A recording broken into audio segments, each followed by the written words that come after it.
As the Sprint Cup Series has motored through the speedways and short tracks, Hendrick Motorsports teammates Jimmy Johnson and Dale Jr. have picked up serious momentum in their rise up the standings. Jimmy Johnson comes off turn 4 looking for the checkered flag. The streak is over. Dale Earnhardt Jr. back to victory lane in Michigan. But now they face a different challenge. Inertia. The resistance to changing direction once an object is set in motion. And here in Sonoma, the season is headed for a turn. It will be a test for contenders to see who can adapt to the shift and who will succumb to the resistant force. But it is also an opportunity for a couple of road course masters to get back in the chase with a win. Today, Sonoma calls for a new direction. The NASCAR Sprint Cup Series ready to roll for the 16th time in 2012. NASCAR on TNT, proud to bring you coverage of the Toyota Save Mart 350. This afternoon, we are in Sonoma, California. It is the first road race of the year, and, well, we got that great northern California weather going on. Temperature right now, 67 degrees. There is a slight breeze. No chance of rain today. Complete sunny skies. Hello and welcome again, everybody. Good to have you with us. With Kyle Petty and Wally Dallenbach, I'm Adam Alexander. And you know what I love about you two? When you make picks for a race, you go right out on a limb. You're like Jeff Gordon, who starts in the front row. Kyle says the pole sitter, Marcos Ambrose. They are the favorites here today. And if one of them wins, Wally, it's going to go a long way in helping them make the chase in the fall. Well, listen, Gordon's got to start winning races if he's going to be even in the chase. And I think this is a great opportunity for him. He loves this racetrack. He's won here. Here's a guy who can win both road courses and win on any oval we go to. So I think he's got to step it up right now. I mean, he could get into the points, but he needs to start putting wins in the column, and I think this is his best shot today to get that monkey off his back and start moving forward. And Kyle, you and I talked on Countdown to Green earlier. Things have changed here in the last few years, really since we went to double file restarts. Yeah, double file restarts make you be more aggressive. When you start looking at it, you know, used to it was 1, 2, 3, 4. Everybody lined up. Now it's too wide, and that guy in 4th place believes he can get to the top of the hill. And you can be aggressive, overly aggressive on these restarts and get people in trouble. It works like this. I'm 3rd in line. Wally's 2nd in line. Adam is leading the race. I could drive off in the turn 1. Boom. I'm aggressive. Now what happens? Adam comes back and wrecks Wally. I'm leading now. I'm leading now. That's the way aggression works. It's going to be fun today. Up here and especially on the track behind us. And the field is rolled off. So which driver will be the fastest out of this week's top qualifiers? Your choices, the top 4 on the grid: Ambrose, Gordon, Johnson, and Biffle. Text FAST to 34763 or go to attfastestdriver.com to play. You could win 4G's $4,000 just by playing along. Brought to you by the nation's largest 4G network, AT&T. Rethink possible. And now we look at today's starting lineup. Qualifying held here in Sonoma on Friday afternoon. We've already told you the front row, guys that are very good when it comes to road course racing. Jeff Gordon, the all-time leader. He's won 5 times here at Sonoma. Row 2, Jimmy Johnson, the man who got the victory here a couple of years ago, and Greg Biffle, who's been fast all weekend looking for his first road course win. Best road course start for teammates on row 3, Martin Truex Jr. and Clint Boyer alongside. Then in row 4, you got Kyle Busch, who swept the road course events back in 2008, and Kurt Busch, his brother, who won this race 1 season ago. Wrapping up the top 10, championship leader Matt Kenseth in the 9th spot alongside Ryan Newman, who's won on virtually every kind of racetrack but never on a road course. Carl Edwards and Juan Pablo Montoya on row 6. Montoya won this race back in 2007. Right behind them, Joey Logano and Brad Keselowski, BK, in the top 10 at both road course races in 2011. Casey Kane won here in 2009. He starts 15th alongside Denny Hamlin, looking to bounce back from his worst finish of the year a week ago at Michigan. A.J. Allmendinger, quick in practice. He starts in the 17th position alongside 2000 champ Bobby Labonte. Row 10, well, there he is, Dale Earnhardt Jr. Huge win last week, but he's never finished inside the top 10 at Sonoma. Row 11, we welcome back Brian Vickers in the 55 car. It's his 3rd start of 2012. He was in the top 5 earlier this season at Bristol. We heard from him a moment ago on Countdown to Green. A 7-time road course winner, twice here at Sonoma. Tony Stewart starting in the 24th position. It'll be fun to watch him come through the field. And also Jamie McMurray and Kevin Harvick. Pretty good when it comes to road course racing. They start 25th and 26th today. As you look at the rest of the starting field, there's David Gillen in row 14. He has to drop to the rear because he missed the drivers' meeting earlier today. And Stephen Light made an engine change. He, too, will start at the tail of the field.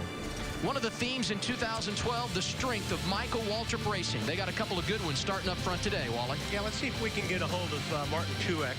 Hey, Martin, this is Wally up in the booth. You got a copy? That's your Wally.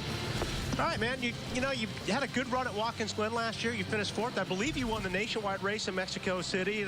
So you know how to get around a road course. How's your horse today?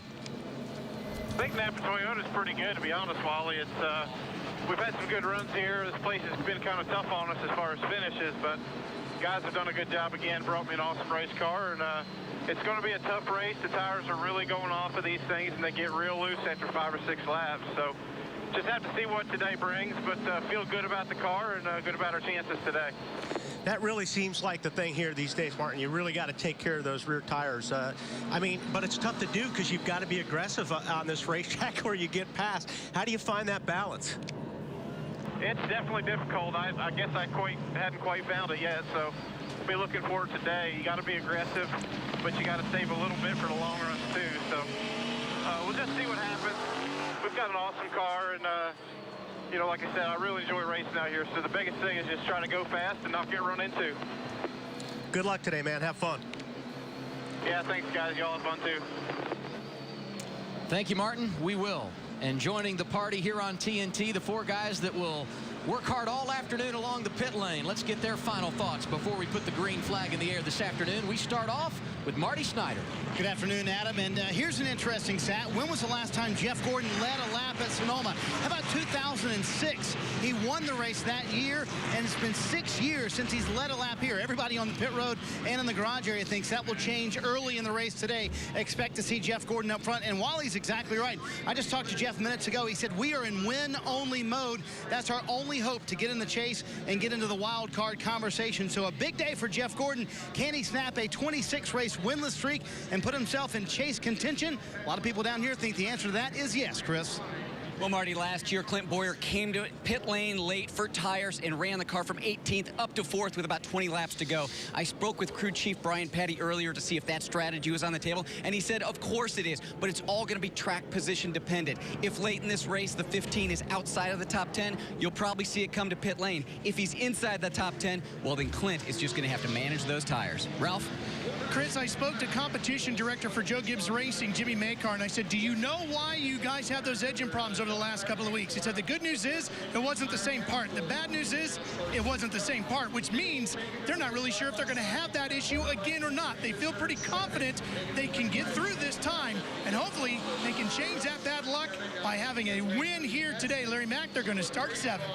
Ralph, 1 year ago, Kurt Busch won this race, and he only made 2 trips to pit road. But 2 years ago, Jimmy Johnson came to pit road to get the checkered flag first, making 3 pit stops. Now, our Matt Yoakum is with the crew chief that made that strategy. And when you look at those different strategies of Larry Mack from the past 2 years, this guy right here made the call for 3 2 years ago. Now, with EFI, the wild card, Chad, and the tremendous tire give up, does that open up or narrow up your window for strategy here today of 2 versus 3? I think it definitely gives you some options. This has definitely had the largest impact with EFI of any other racetrack that we've gone to. Typically, this is you try to make this a 2-stop race. I think everybody can do that now at this point. But I think if the caution comes out with 15, maybe 20 laps to go, everybody's going to want to try to pit to get some fresh Goodyear rubber on there. The tire fall off is pretty high.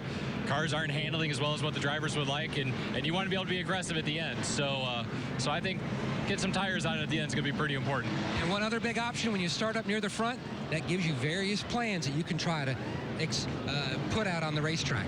They roll off 3rd. Adam? Thank you very much. Now our Geico race analysis. And here are the numbers. 110 laps, 219 miles. The pit window, 32 to 40 laps. Why is that so wide? Because the varying strategies that we will see here today, the 33 and 38 going to the tail as we go green at Sonoma.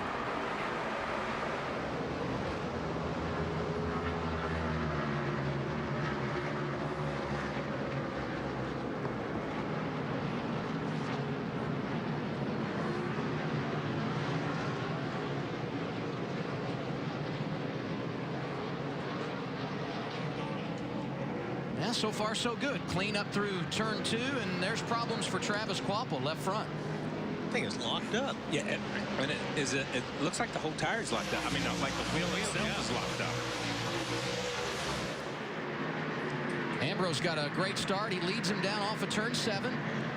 Jimmy Johnson, Montoya to the inside of Ryan Newman as they come through the corner. Matt Kenseth in front of the 39 now.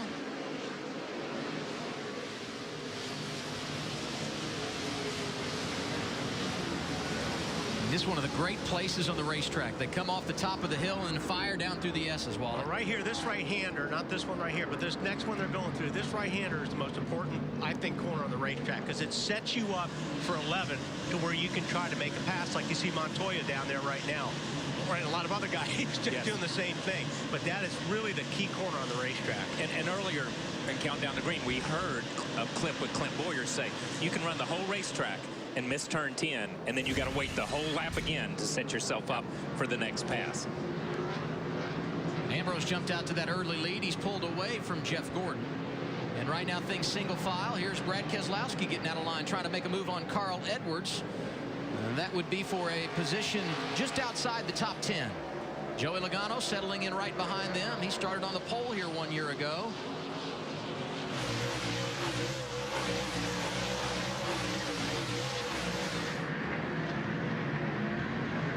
Travis Kvapil did make his way back to the pit lane as Kurt Busch side by side with Matt Kenseth there for position. Yeah, and we saw Matt peek to the inside and then think better of it. And I think you'll see that in the first part of the race. Just like we said, you want to keep the nose, you want to keep the fenders on these things. You're not going to be overly aggressive at this time because Matt knows, honestly, they've got a better pit stop than a pit crew than that 51 car. Yeah. He can pass that 51 on pit road and not have to use his equipment up at this time. Here's a great shot. Front bumper of Juan Pablo Montoya into 11, Wally. And you're right, Kyle. I mean, 10 laps to go. That's going to be a totally different scenario. Yes. But you're right. Everybody's just kind of, like I said, they're getting their stuff, the tires up to the temperatures and pressures, feeling everything out. There's no sense of just being overly aggressive right now. That is a pretty cool shot. Make the left-hander at turn 1, then up the hill, the right-hander here at turn 2. Of course I say that. I don't mean Montoya. I mean the rest of the field. There's an asterisk by every rule, right? Yeah, exactly. You know, the 17 is trying to stay off of the 51 of Kurt Busch, and at the same time, Juan doesn't see any of that. He just sees the 17. Told you Montoya won here back in 2007. He's 10th on track right now. I'll tell you, the Roush guys qualified really good here on Friday, and that's big because Kenseth, Biffle, and Edwards not typical road course ringers, and there goes Logano to the inside of Edwards making a move for position. He'll settle in behind Brad Keselowski, so Logano jumping up to 13th in the running order.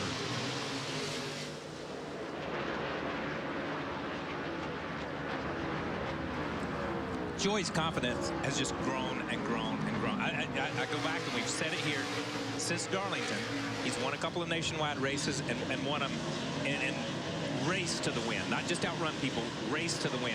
Then you go back to Pocono, and I think you look at some of this stuff, and I mean, he just drove around Carl Edwards. You know what I mean? And that builds his confidence again today. And Logano has become a pretty good road racer, and that goes back to something you and I talked about earlier in the weekend, Kyle. When drivers come over to the Sprint Cup Series now, the talent level has gotten higher and higher. They're much more broad when you look at their resume. And they are. And these guys come from backgrounds that have a little bit more road racing in them than when I came along and to Cup racing. Wally came from a road racing background, but these guys are exposed to so many more types of racetracks. Yeah, and you know, Adam and I were talking about it earlier. A lot of these guys who would come like a week before a road course race, they go to Bob Bondurant, they get all this, try to cram all this experience in. But now you've got guys running the Grand Am Series, and like you said, they're running karts, and a lot of these guys have a lot more road racing experience than they did 10, 15 years ago. A.J. Allmendinger in that bright yellow 22 car. That's the machine that won here a year ago with Kurt Busch behind the wheel. He qualified 17th, not the run they were looking for on Friday, but they were very fast in practice yesterday. The double deuce has gone from 17th to 14th in the first 4 laps here this afternoon. And not too far behind him, Dale Earnhardt Jr. And there you see him, silver colors this week for the 88. That win last week at Michigan Dale started this race in the 19th position, scored 22nd right now.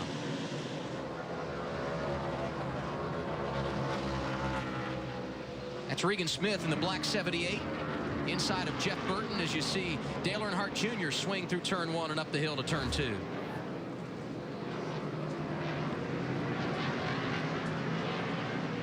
Somebody got off there a little bit. You see that dust. You know, as you guys watch this from home, we heard a lot in the pre-race from Juan and from a couple of people about tire degradation, about wearing those rear tires out. And they seem to think it's going to be a 3-stop strategy. You watch these guys come off a corner.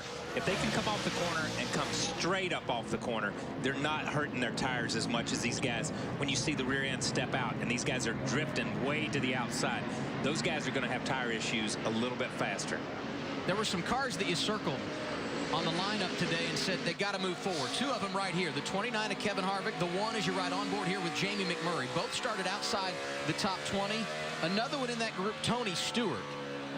Harvick and McMurray not really advancing in the early going. Smoke has made up some positions. You see him coming into turn 11 here after starting 24th. The 2-time Sonoma winner now finds himself in the 17th position.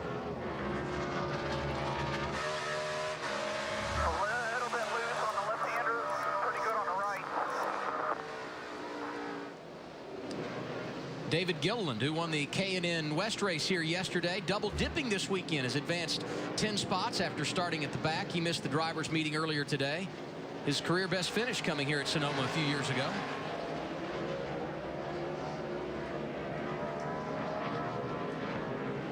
Marcos Ambrose started on the pole. 2nd consecutive week he's done that. And once you put him out front, he's hard to beat on a road course. He's led every lap. We're just getting started in wine country. You're watching NASCAR on TNT.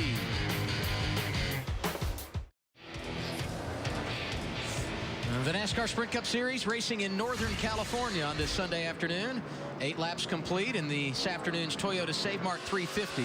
11 drivers broke the all-track record here in qualifying on Friday. And when Ambrose made his qualifying run setting the pole, looked like he was going 35 miles an hour. He was so smooth, Wally. What do you see out of driver 9 here? Well, you take a look at great driver shot here. And Marcos says you watch his hands on the steering wheel.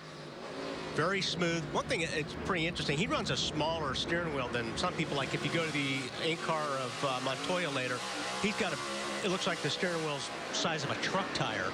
But Marcos has got a small box, steering box, so it's probably a little bit quicker. But you can just see he's just doing his thing, real smooth. I mean, he knows that he gets around this place awfully good. See him check the mirror every once in a while. Gordon's catching him a little bit. Yeah, he's hanging right there. It's Jimmy Johnson right behind them, and here's a move for position. That's Martin Truex Jr. in turn 11 to the inside of Greg Biffle. Move Truex up a spot.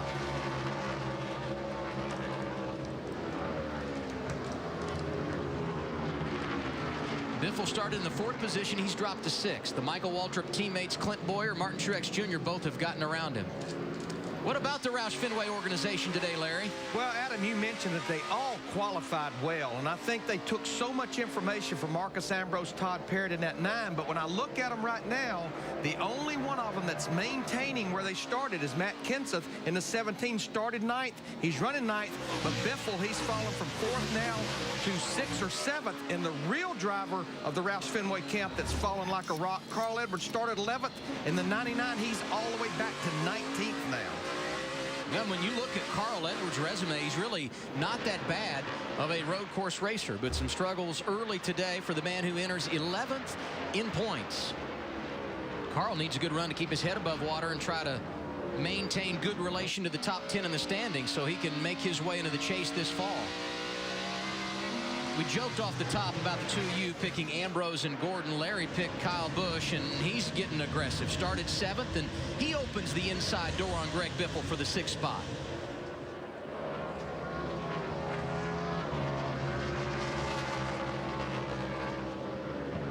Larry pointed it out. Greg Biffle started 4th here today. He is now dropped back and is running in the 7th position, and he's got big-time company for Kurt Busch, who's right behind him.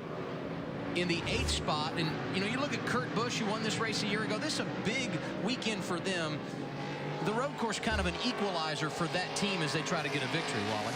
I mean, Kurt's very good at this racetrack as well, and put a lot of pressure on Biffle. I'm trying to figure out what it looks like. Both the 99 and the 16 are you know, just under braking is where they're getting beat the most right now. As you see, Kurt Busch pass him under braking. It's up in turn 7. And now the fast part of the racetrack as they come down the hill toward the S's. And you talk about the 99 dropping. The 16 has fallen back too. Yeah. Because the 51 and the 17 of Matt Kenseth and Juan have all been right there in that group. So it's not that they really run down the 16.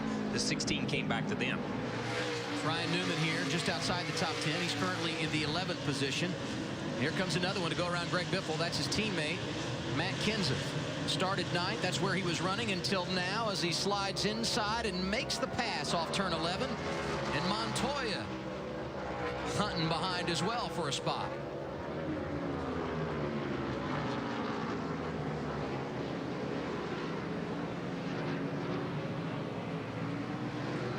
Everybody knows, and this is what Clint Boyer pointed out earlier, if you're going to have a chance to make a move, you better do it in turn 11, because if not, you got to wait and set up the whole opportunity again the next time around. You got another spot up there in turn 7 that you could, you know, also a pretty good passing zone, but 11 is definitely your best spot. Battle for the race lead. Jeff Gordon able to get around Marcos Ambrose, put the 24 on the point at Sonoma.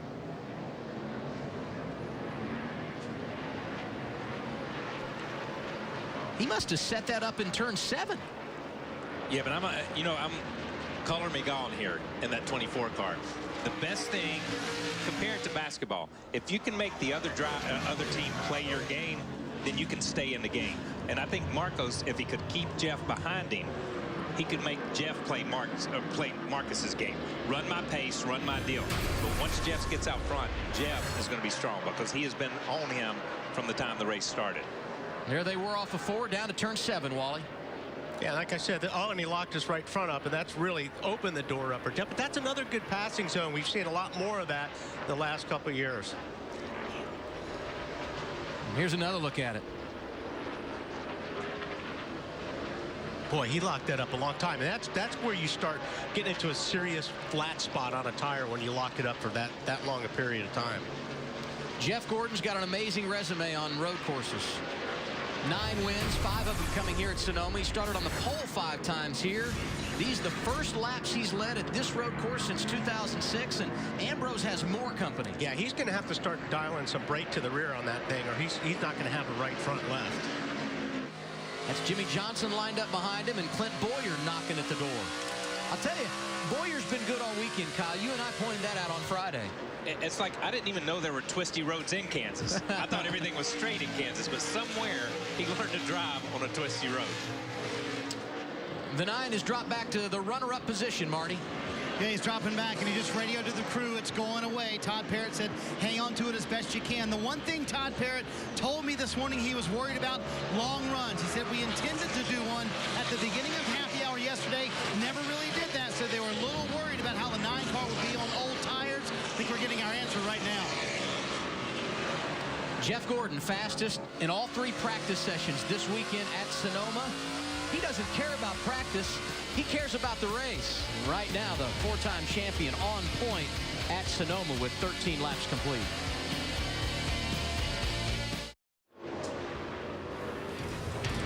NASCAR on TNT, live in Sonoma, California. Coverage of the Toyota Save Mart 350, first road course race of the year. And you can log on to NASCAR.com to experience TNT Race Buddy, presented by Frost Brewed Coors Light, the official beer of NASCAR. Race Buddy has 10 camera views and reports from Miss Coors Light and more. There's Martin Truex Jr. going inside of the pole sitter Ambrose.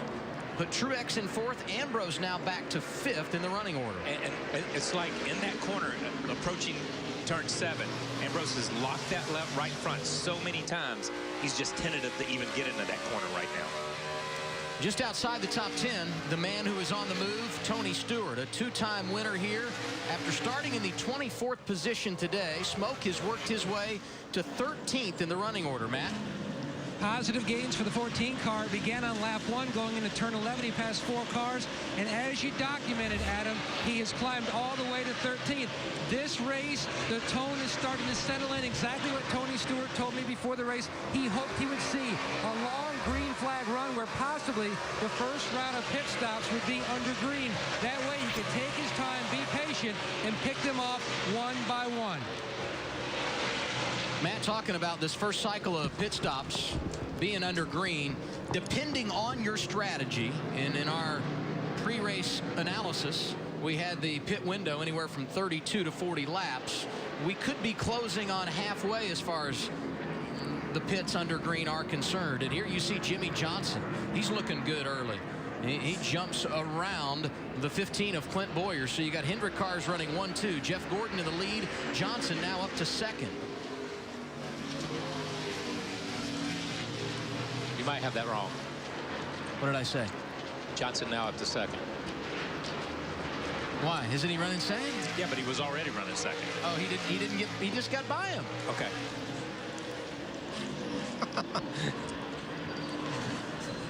It's time for Ram. No guts, no glory. The risk reward. You talk about strategy here. 2 stops or 3. When do you make that strategy, and what are you in favor of, Wally? I don't want to know. I mean, if I'm driving that race car, that's for Larry to figure out. I just want to be able to do what I need to. Just tell me what to do.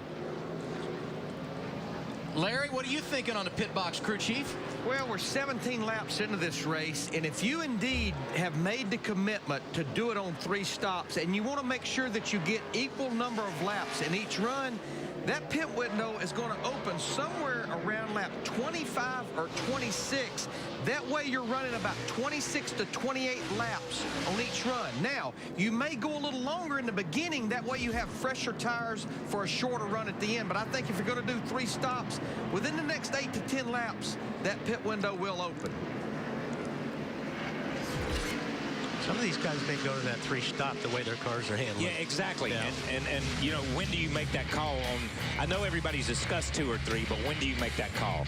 This ain't no guts, no glory kind of track. Right now, the man getting all the glory, Jeff Gordon. He's the race leader with 17 laps complete.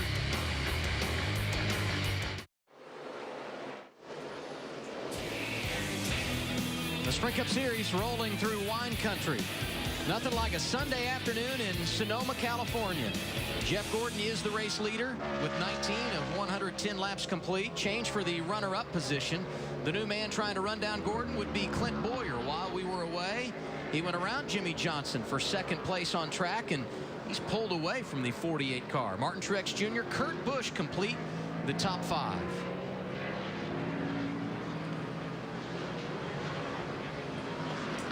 Clint Boyer, who's finished 4th here on 3 different occasions, for whatever reason, has just adapted to this racetrack. Strong all weekend and backing it up here on Sunday. And he's another driver, when you talk about needing a victory, he'd like one. He's in the top 10, but he's yet to go to victory lane this season, Chris. Yeah, he'd definitely like a victory, but one thing Brian Patty was telling me that both Clint Boyer and Martin Truex Jr. have been getting a lot out of the relationship that they've had this year with Mark Martin. Brian Patty was saying that early on, these young drivers were typically doing what drivers do, complaining about things that they can't get fixed on the race car. But then when Mark was coming into these meetings, Mark was the one who would usually put his foot down and say, hey guys, they can't fix that. You just got to drive it. Let's focus on the things they can fix. Said the last month, these 2 young drivers have really come to life. Pressure from behind, man. Just focus out front. And last time around, Clint Boyer, 2.3 seconds behind race leader Jeff Gordon. And as Kyle said, you want to get off the corner straight. And if you watch that 15 car, that's exactly what he's doing right now. He's getting in the corner really well, but he's driving off the corner, straight off the corner, and he's not abusing those rear tires. And that's going to be big when you get to the end of the race. While we were in break, A.J. Allmendinger, who had worked his way up to 10th, after starting back in the 17th position, came to pit road, made his stop at lap 19. So we'll continue to follow that 22 car and see what kind of strategy they're on. You're right on board here with Greg Biffle. Great car in practice. Started up in the 4th position, but the man who entered 3rd in the championship now running 14th on track. It's Casey Kane you see in front of him. Take a look at the foot cam on the 16 car. I think all these guys are left foot braking. I don't know if you know of anybody that's heel on toe these days, but most of these guys are all left braking. You can see, especially when we get down to 11, I'm sure he'll pump that left pedal a little bit just to make sure that there's going to be pedal when he gets down to turn 11.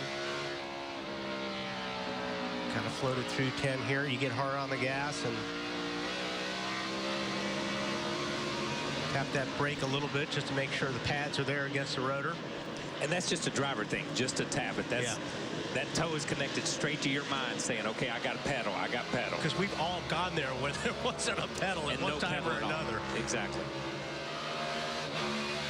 And we got to say a thanks to all of the technical people that work on our crew. One, who brought all the equipment from Michigan all the way out here to Sonoma. But number 2, for shots like this, the crew's willing to let us put cameras in their cars, and we got a great bunch of people behind the scenes that give us some unbelievable pictures to tell the story from Sonoma. And you see how he's working the throttle. He's actually working the throttle pretty easily, going nice and soft on it, what you got to do. How about Kurt Busch? He was racing yesterday at Road America, didn't practice the car here yesterday. He starts back in the 8th position. Right now he's running 5th, and as you can see, he's all over the back end of Martin Truex Jr. And, you know, as we said earlier, Kurt won this race last year. A little bit of pit strategy, but he won this race. He is an incredibly talented driver. I mean, we talk about all the things that go on and all his escapades as we see the 56 pits. So now we're in that window that Larry was talking about, 23 to 26, somewhere. That pretty much establishes what their strategy is going to be. So here comes Martin Truex Jr. Started up in the 5th position, was running in the top 5, and he'll make his first pit stop of the afternoon at lap 23, Ralph. 42.50 in first gear. That's the RPM number they're looking for. They were going to wait till lap 24. They're bringing him a hair earlier than that because they wanted to make sure that they could get to this car and get that rear grip going. That's where he's been struggling. So now they got him down pit lane. You're going to see 4 tires in every single one of these cars today. Nobody's going to take 2. They made an air pressure adjustment, also a chassis adjustment to the left rear of this car. He is away with a good solid stop.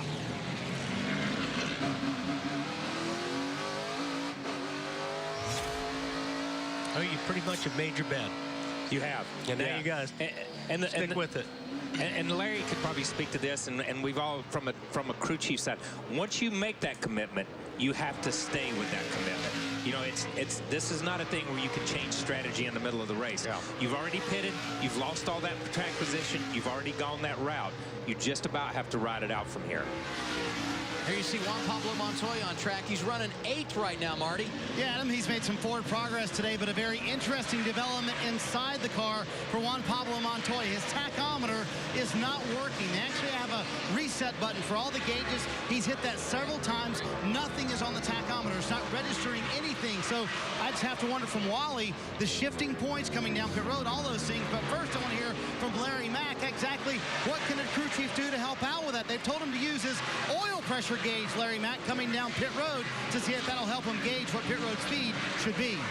Yeah, Marty, there couldn't be a worse place for a driver to lose his tack, because not only will he be using it for pit road, he's going to use it to shift by. So what I see here, Montoya now will have to shift pretty much by the seat of his britches. But think about it. A lot of these stops are going to be made under green flag conditions, and you don't want to lose any time on pit road. So now when he looks at his tack, instead of seeing those green lights and those red lights that tells him he's going too fast, now the tack is pretty much going to look like that. What they're going to have to do is he's just going to be very conservative under that 40 miles per hour to make sure he doesn't get busted for speeding on pit road, because you have a penalty for that here at Sonoma. You pretty much can take yourself right out of contention to win this race. I think Larry's given drivers a lot more credit than they deserve, because I don't pay attention to the tachometer during the race. You know, you almost go by feel a lot of times. Now, obviously down pit lane, that's really going to hurt those guys. But during the race, I don't think it's as important for a driver to shift by the tack. No, because you get used to the points on the racetrack that you're shifting. Yeah. You get used to, is it the start-finish line? Wherever it is. We see Clint Boyer has got around the 24 car of Jeff Gordon. Yeah, you know, Gordon was 2.3 seconds in front of Clint Boyer. Man, the 15 ran him down and got around him with no problem. And again, what I'm seeing with that 15 car, the way he's driving off the corners right now, his car looks the best out of anybody right now as far as that. And I think I heard on the radio, long way to go. Everybody be patient. We've only completed 25 of 110 laps this afternoon in Sonoma.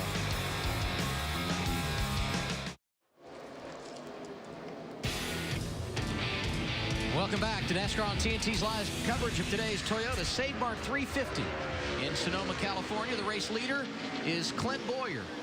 A few laps ago, he got around Jeff Gordon. Driver 24 is now slid back to third in the running order. Jimmy Johnson got around him. Time now for our KFC Fresh Off the Wire. Gordon started on the front row, led 13 laps early, and with those 13 laps led, he has now led 23,000 laps in his Sprint Cup Series career. That's incredible. It's just like these guys are all getting to a certain point in the cars, it just goes away. You know, Ambrose was this lap. And, yes. You know, then Gordon. For more on what's fresh off the wire, presented by KFC, visit NASCAR.com. So Gordon led some laps early, but now he's fallen to fourth, Marty. Yeah, Wally pegged it, though. Jeff Gordon said about 5 laps to go, this rear end is going away quick. And he said, just now those rear tires are gone. I have no rear grip at all. It went away so fast, everybody was able to get around him pretty quickly. Can something like that change your thought process in regard to strategy mid-race? I don't know about strategy, but I think maybe what Jeff's thinking about this time is next time he gets tires on it, maybe go easier. A little bit longer to try to keep the rear tires on. And that's where the driver can manage that part of the race, and that part of the race for the crew chief is we talk about drivers managing fuel mileage and stretching an extra lap or whatever. If a driver goes too hard too quick, like Wally says, and burns them off in the first 5 or 6 laps, it really doesn't show up until the last 10 or 15 laps. But you know, somebody like Jeff, who has done this a million times and has won so much and is such a great driver, he can monitor that. We see the 16, these two cars, the 16 has fallen all the way back of Biffle, all the way back to where Carl was, and we talked earlier about Carl's struggle. But in the family, you got the Roush Fenway leader right now is Matt Kenseth, who started 9th and has stayed inside the top 10. He's 6th right now, and a few spots behind him. How about this? Brian Vickers. There you see Kenseth on track. He's in the 6th position, and Brian Vickers, who is making his first start since Martinsville back in April in that 55 car, is driven from 21st to 9th in the running order. The MWR cars have come to play today. And there he is right there behind Ambrose, who continues to drop. The pole sitter is 8th. And here comes Carl Edwards for a pit stop, Matt. And one issue that he had, Adam, was the water temperature had climbed well over 255 degrees. We were talking about cleaning the grill. Also, his bigger issue, though, absolutely like everybody else in the field, he has burned up the right rear tires, or the rear tires, actually. And he said his biggest issue, possibly the right-handers as well. Big air pressure change for the 99. That was a burnout right there. I don't know if you caught that or not. Yeah, did you see that little flame up right there where the flames, where the fuel caught on fire as he drove away? And you know, Jeff continues to drop. We're back in 3rd and 4th place here, and Kyle Busch has just made steady progress and just run his laps, and he's right here knocking on the door of the 24 car. See Kyle rotate through the middle of the corner. Jeff gets on the gas right there. Kyle had to wait a minute, and you say, well, he got up off that corner good, but he got up off that corner good because he made the 18 slow down. It just looks like he got up off of it. Martin Truex Jr. has already made a green flag stop. What can you tell us about their situation, Larry? Well, what I've been trying to do is watch the scoring monitor. He pitted 7 laps ago at lap 23, which tells me certainly that he and Chad Johnston, his crew chief, they're on a 3-stop strategy. And I've been watching the scoring monitor, and he made a bunch of gains early, but now I'm looking, and it's almost like he's leveled back out with drivers like Jimmy Johnson and Kurt Busch that are sitting there 2nd and 3rd. So he made a bunch of gains early with the fresh tires, but now it's just kind of leveled out. Thank you, Larry. We showed you a moment ago. Kyle Busch closing in on Jeff Gordon. He's been able to make the pass for 4th on track. Gordon, after leading 13 laps early, has dropped to 5th in the running order. Tommy Dreese made a green flag pit stop a moment ago. He was penalized by NASCAR, too fast entering. 31 of 110 laps complete at Sonoma. Clint Boyer, your leader, by 3.3 seconds over Jimmy Johnson.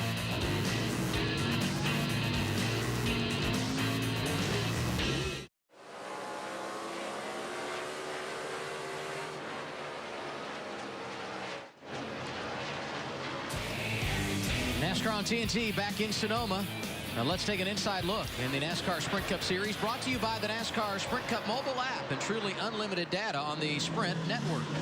There you see Brian Vickers. He's gone from 21st up inside the top 10 here this afternoon. Get live in-car audio and real-time stats on the NASCAR Sprint Cup mobile Android app only from Sprint. Learn more at sprint.com/speed. Couple of lead changes here today.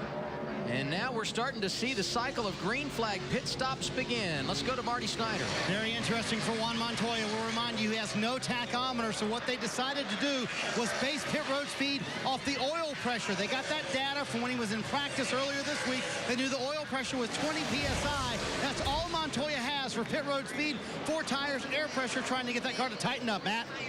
And Greg Biffle had to gingerly try to get out of his pit box. He was somewhat blocked in by the 11 of Denny Hamlin. They made a track bar adjustment to try to help give him more forward bite.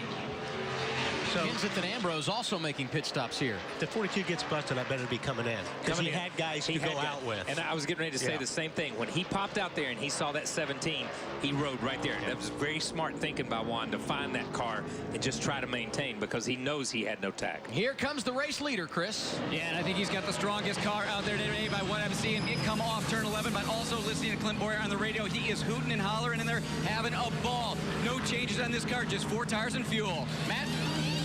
And Jimmy Johnson into his pit box. He said his car was really good in the braking zones. Its weakest spot, really, the high-speed corner. Chassis adjustment already completed. Left side's going on. What about his teammate, Marty? Jeff Gordon said he lost all the drive off, Matt. He said it's all drive off. That's all we need, and we need to get back up front. It'll be 4 tires for Jeff Gordon. A little bit slow on the right front. 2 rounds down on the track bar. Ralph? Kyle Busch is in with the 18, 4 tires and fuel. He also extremely wanted them to take out spring rubbers in the rear. That's what they did, Chris. Well, Dale Jr.'s had his hands full for most of this race, saying the car very loose in the high-speed sections of the track. Early in the run, loose everywhere late in the run, so they're going to make an air pressure change to the 88. They made a big change on his race car early in the week last week at Michigan. It kind of came to life. We'll see if the changes they make under these green flag pit stops here will help him pick off a few positions. Right now being scored as the race leader is Kurt Busch. He is yet to make his pit stop. Ryan Newman in front of Ralph. Chassis adjustment to the right rear, 4 tires and fuel. He's got no rear grip, but he's away. And these green flag pit stops producing another speeding penalty. Brian Vickers too fast on the exit as Kurt Busch comes down pit road. Chris? Yeah, Kurt Busch, one of the last cars to get service down here. I spoke with him before the race about missing both practices yesterday because he was racing in Wisconsin. He said the car was so good, it wasn't a big deal. Obviously, that 51 working well today.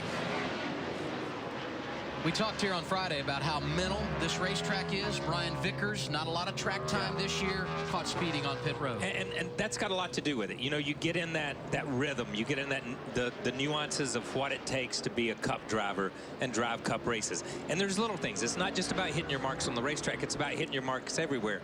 And that's a simple mistake to make. We see a lot of people over the last few weeks make that mistake. Things have cycled through in our green flag pit stops. We'll reset the running order when we return to Sonoma.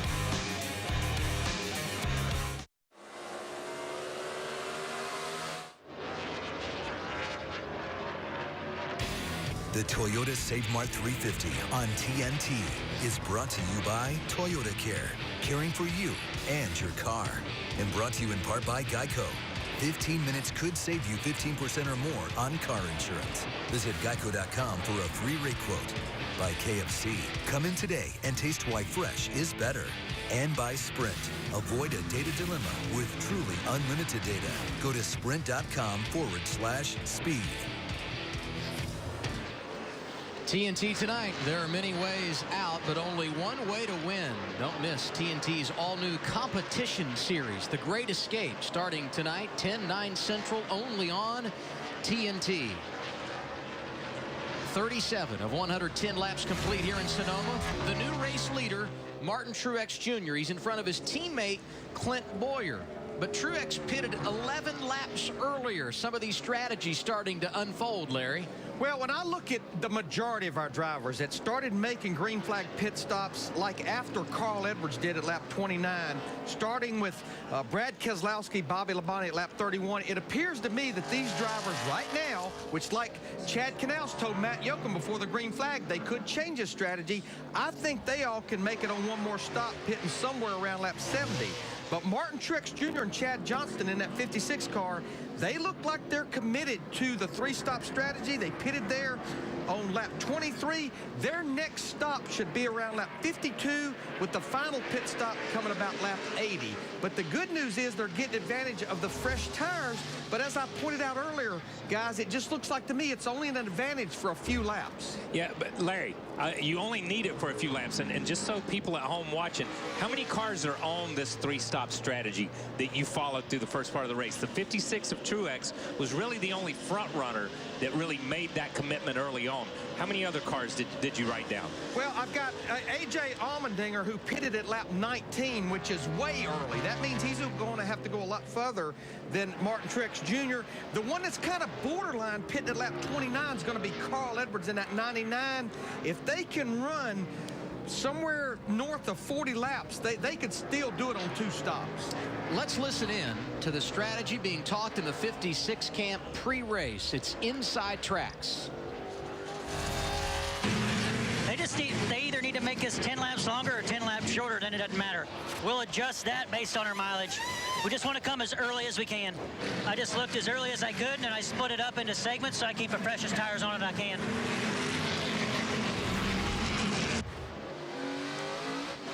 What are you hearing now down in the 56 pit, Ralph? You know, Larry, I can confirm what you're talking about. I was in their crew meeting earlier this morning in their hauler, and they did say, Chad said, yes, we are going for 3 stops today. That is our strategy. So 3 is the call for the 56. Well, and you heard exactly what he said. With making that stop on lap 23, what they need to do now to keep the freshest tires that they can and keep it in even segments is run 29, 29, and 29 laps, which goes back to what I said, pitting somewhere around lap 52 and again around lap 80. And Larry had mentioned another driver who came in early and made a pit stop, A.J. Allmendinger. He was running third when the cycle of green flag pit stops was complete. Little damage on the back end there, isn't there? Yeah, we saw that. We saw Kurt Busch kind of put the bumper to him as you start through that last sweeping right-hander before the fast part through the S's, or at the end of the S's there. Because I think the 22, like Larry said, pitted on lap 19. He's got the oldest tires on the racetrack at this point in time. Kurt is on that 3-stop strategy. So when you look at it, those guys, he was just a lot faster through there. And there's a little bit of payback. And there's also driving. You're also passing the car that you used to be in. So there's a little bit of that goes into it, too. A little bit. You see it right here. He runs in on him, bounces off of him once, then gets on him and stays on him right there and just pushes him out of the way. And if memory serves me correct, they had a little run-in at Watkins Glen last season on the road course up in New York. Jeff Gordon's just glad he's in front of it and not behind it and getting caught up in this mess.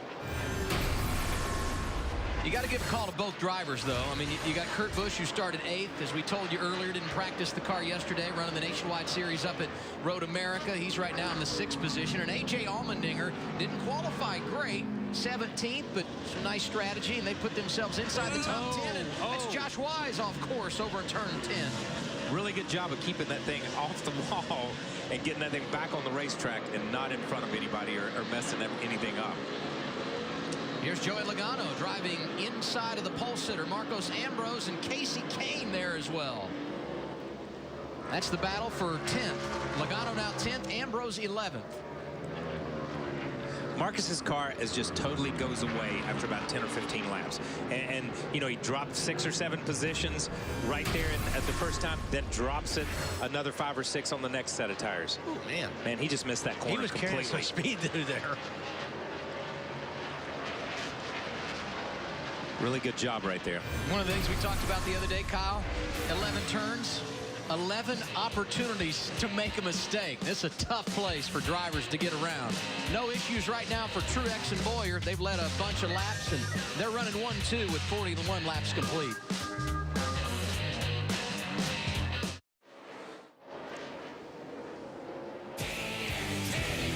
NASCAR on TNT, back live in Sonoma, California, bringing you coverage of the Toyota Save Mart 350. There's your race leader, Martin Truex Jr. He's got a 3.8-second advantage over his teammate in second place, Clint Boyer, Jimmy Johnson, Kyle Busch, and Kurt Busch now make up the top 5. Earlier on Countdown to Green, we were having some fun with twitter.com/#NASCAR. Had a little poll question we threw out there. Should there be a road course race in the 10-race chase?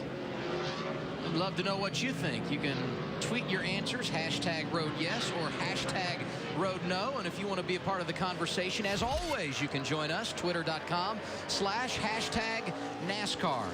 Why are we showing you Kurt Busch? Because he is getting after it right now, Wally. Yep, he's made some pretty good moves. He passed Jeff Gordon earlier.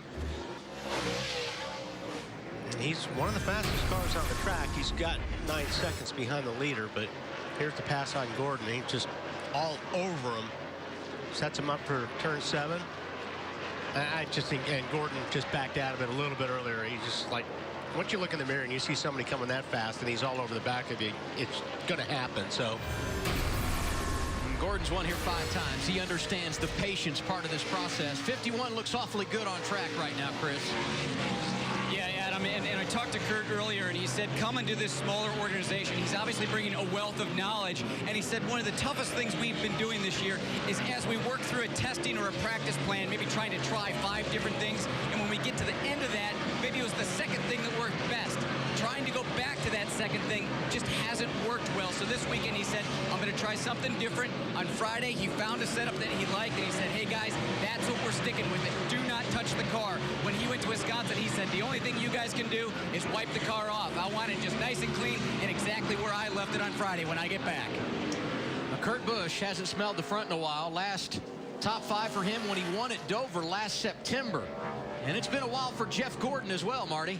Yeah, for Jeff Gordon, they had high hopes coming into the day, Adam, but the car just not going the right direction for Jeff Gordon, getting worse the longer they run on this one. Take a listen.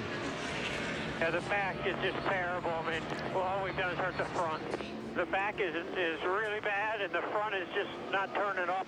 Set for.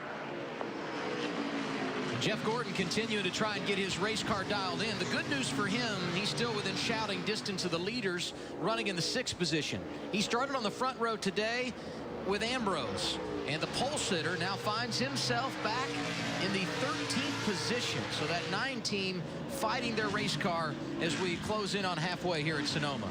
And you know, you're going to get one more crack at getting this chassis right, and that's going to be the tough call to make for these guys.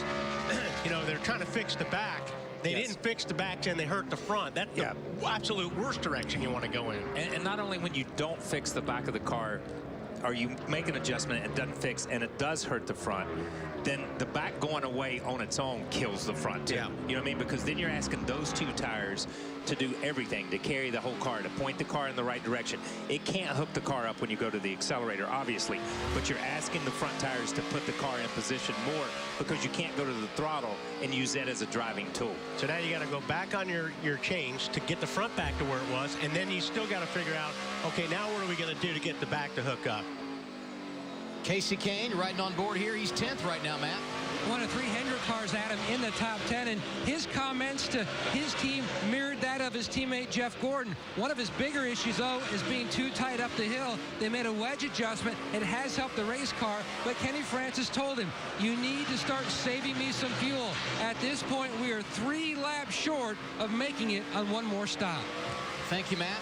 One of the themes early in 2012 in the NASCAR Sprint Cup Series, not many cautions. We're caution-free so far today. This is the longest we've ever gone to start a race at Sonoma without seeing a yellow flag. Martin Truex Jr., the race leader. We're back in Sonoma, California. New race leader is Clint Boyer. He took over the top spot when his teammate, Martin Truex Jr., gave it up to come down pit road, make his second stop of the afternoon at lap 48. Another driver who looks like he's going to try and do it on 3 stops, A.J. Allmendinger. He's pitting right now in front of Ralph. A.J. Allmendinger is in. No chassis adjustments being made. Pretty happy with the car. As we've been talking about, they've made their bet as far as strategy. Now they just got to wait and see how it plays out. He's getting his 4 fresh tires and a full fuel load. He's away. First stop of the day for the 22 came at lap 19. This service coming at lap 49. And now we update our AT&T Fastest Driver Challenge. And it would be Jimmy Johnson, who's second in the running order. That's quickest of those who qualified up front today. Text FAST to 34763 or visit attfastestdriver.com. You could win 4Gs just by playing. Brought to you by the nation's largest 4G network, AT&T. Rethink possible. You just saw that 22 car leave pit road, and it was sluggish. You heard him. You could hear it, the audio on TV, that he was on the gas, and just really burning. These guys, so many of these guys have gone to using first gear on the racetrack. Used to, many years ago, when the times I drove, I never used first gear, but they use first gear, so it's good for coming up off turn 11. It's good for a couple of different places, but it's really hard on the clutch and the getting out of pit road. Larry, are you still on your original pencil as you continue to figure strategy? Well, the biggest 2 drivers I'm paying attention to now, and as Wally and Kyle said, they have made their bed and they're going to have to lay in it, and that's Martin Truex Jr. and A.J. Allmendinger. Just watching the scoring monitor here with 60 laps to go, knowing that they have already made a second stop and they still have to make a third one, and most all the other drivers are just going to make an additional stop. I'm not convinced it's a race-winning move. I just think there's too many drivers that appears to be on a 2-stop strategy, because right now, Allmendinger and Truex will have to be back at pit road around lap 79 or 70, or lap 79 or 80, and it appears somewhere around lap 70 to 72, all the other drivers will make their final stop. Well, you saw Truex get around Greg Biffle. The 56 car is in the 14th position. And after that last pit stop, we heard some interesting things in regard to strategy. Let's go inside tracks.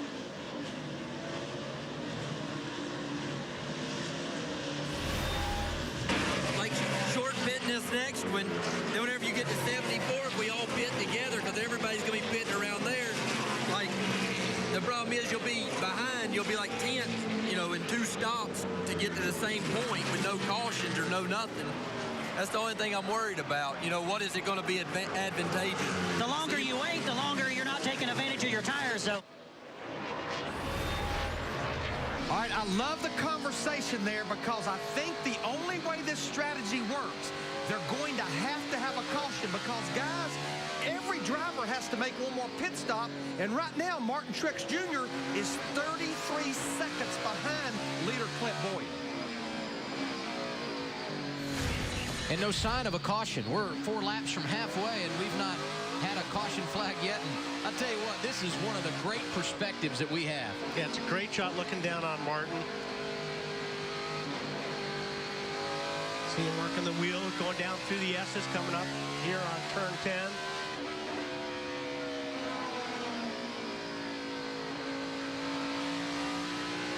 Dive down on the inside.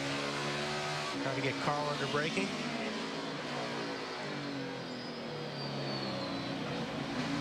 His tires, 19 laps fresher. That allows Truex to drive to the inside of Carl Edwards and make the pass for 13. And even if you get that caution, I think you have to get that caution kind of late in order to be able to take advantage of you have better tires than everybody else. And better track position to get to at least stay in that track. You know, when you're on new tires like this and you're 19 laps, you feel like a hero. Look at him. He's left, he's right.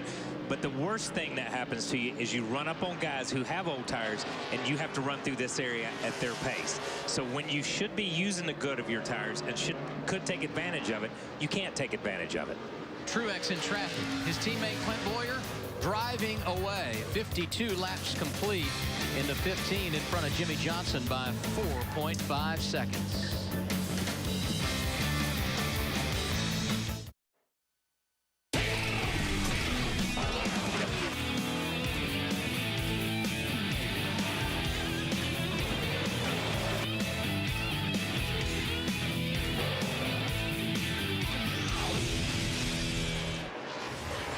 It is one of the great scenes in all of NASCAR. Sonoma, California and wine country playing host to the 16th race of the year for the Sprint Cup Series, the Toyota Save Mart 350. Clint Boyer is the race leader at halfway as we go McDonald's through the field. Here's Chris Neville. And Clint Boyer's been quiet on the radio all day. That car is good early in a run, and it's good late in the run. The only radio conversation seems to really be coming from crew chief Brian Patty telling Clint, save your stuff. About 2 times a lap, he tells Clint, save your stuff and stay focused. Matt. The least amount of complaints, Chris, from any driver in my area about forward bite has been the 48 of Jimmy Johnson. Early in the race, Chad Knaus told him, just be patient with your rear tires, and that's exactly what he's done. He says his car is very strong, especially in the braking zones. Well, it's been a tough couple weeks for Kurt Busch, but things are going his way today. That car working very well. He's been quiet on the radio, but the team has been telling him, Clint, we need you to start saving some fuel, especially that last segment, in case we get into a green-white checker situation. Marty. Well, Jeff Gordon was hoping for a little bit better today, but the car not as bad on this run as it was on the first run. He said again on the radio, we heard earlier, the front end just not working. They're talking about pulling a spring rubber from the left rear spring, about 20 laps from stops. Ralph. Kyle Busch last pitted on lap 34. He's now into the portion of the run where the crew chief just says, hey, buddy, just hang on, keep it going, because he just reported in that he's dealing with wheel hop and that the car is horrible on power. He's got to get to around lap 68, Marty. Well, somewhere back here, Ralph, is Juan Pablo Montoya, who's been having a heck of a day, and it's getting worse. Remember earlier we told you no tachometer for Montoya. They've had a fuel alarm come on lately, and now he says he has no volts on the car. Electrical gremlins really plaguing that 42 car. In front of him, Casey Kane with that. And Kane just made that move. Kenny Francis telling Casey once again, save gas when you're going down the hills. They're going to try to pit around lap 70 to 71. Making a lot of headway is the 14 car of Tony Stewart. He has climbed up to the 7th position now. Stewart in the same portion as the previous run. His car going to the free side, but he's definitely making good moves up through the field, Chris. Well, the championship leader, Matt Kenseth, is having the day he kind of wanted to have. He was hoping to finish in the top 15. Right now, sitting 9th, but the car just not biting the racetrack the way he wants. He said it's kind of floating up onto the racetrack. They're thinking about making an air pressure change for that final stop. Ralph? Martin Truex is about 10 laps into this second run of his.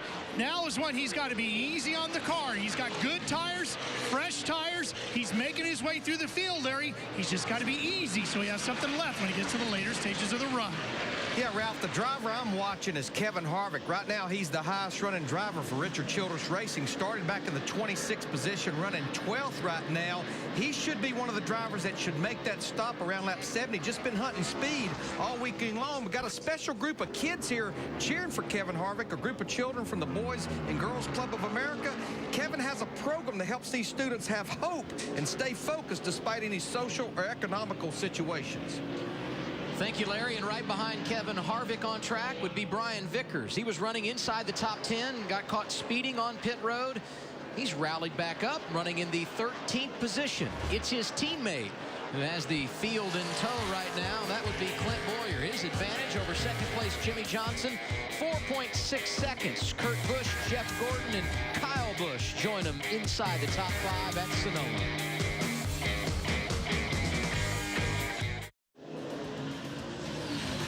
.59 of 110 laps complete in the Toyota Save Mart 350 from Sonoma, California. There is your race leader, Clint Boyer. Caution free so far this afternoon. And the Coca-Cola in-car camera on TNT Race Buddy lets you ride shotgun with a Coca-Cola Racing family driver. Go to NASCAR.com and check out the Coca-Cola in-car camera on TNT Race Buddy. Tell you what, Kurt Busch may just run down Boyer and pass him. While we were away, went around Jimmy Johnson for second. That is the rear suspension of the one car, Jamie McMurray. Gives you a pretty good idea how the rear of these cars work on this place, especially when they clobber a curb or two, but this is down in turn 11. McMurray right now 18th. You see him riding behind Greg Biffle. See how much movement the suspension have on these cars around this place. Takes a beating. Wouldn't you like to see the exterior of that camera when they pull it off the underneath of this race car? Watch that right rear just compress right there up that hill. We'll see if he clobbers a curve down here.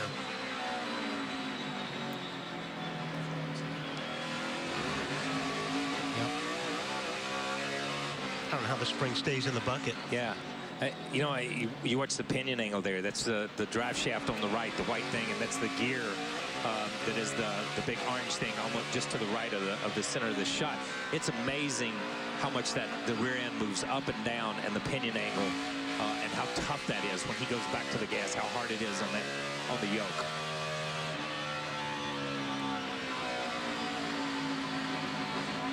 Gives you a good idea how these things work around here. And then we wonder why they break. You know what I mean? As a driver, you get out of them, it's like, well, why did that break? You know, and you're able to actually see, like we're showing right now, the parts and pieces and the travel and how hard they See are. out the curves. I'm like, I never hit the curves. I never saw a curve. That's a good shot.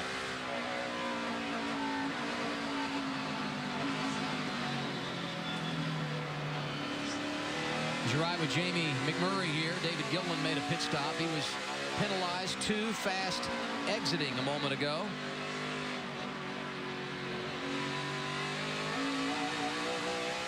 So McMurray right now scored in the 18th position, and it won't be long before he's in front of his teammate, Juan Pablo Montoya, who's having a host of problems this afternoon, Marty.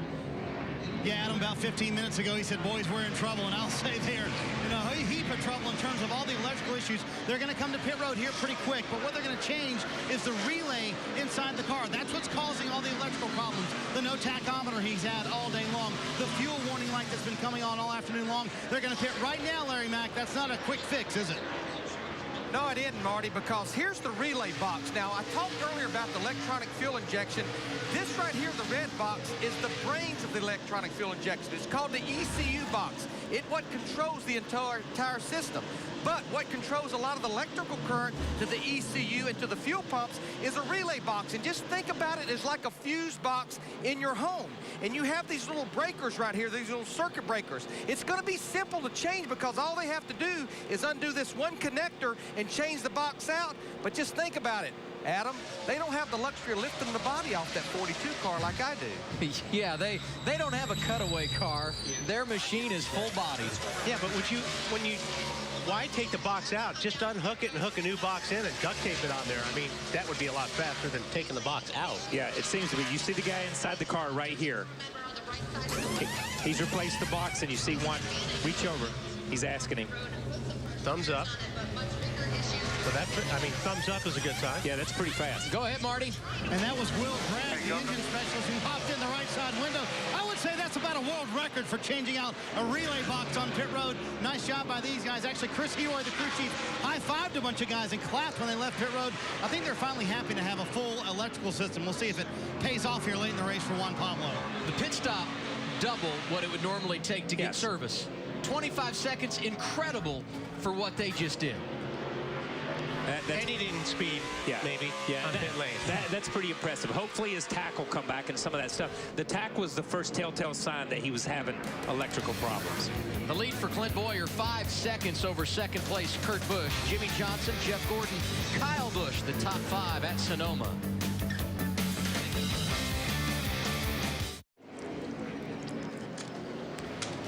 NASCAR on TNT back at Sonoma.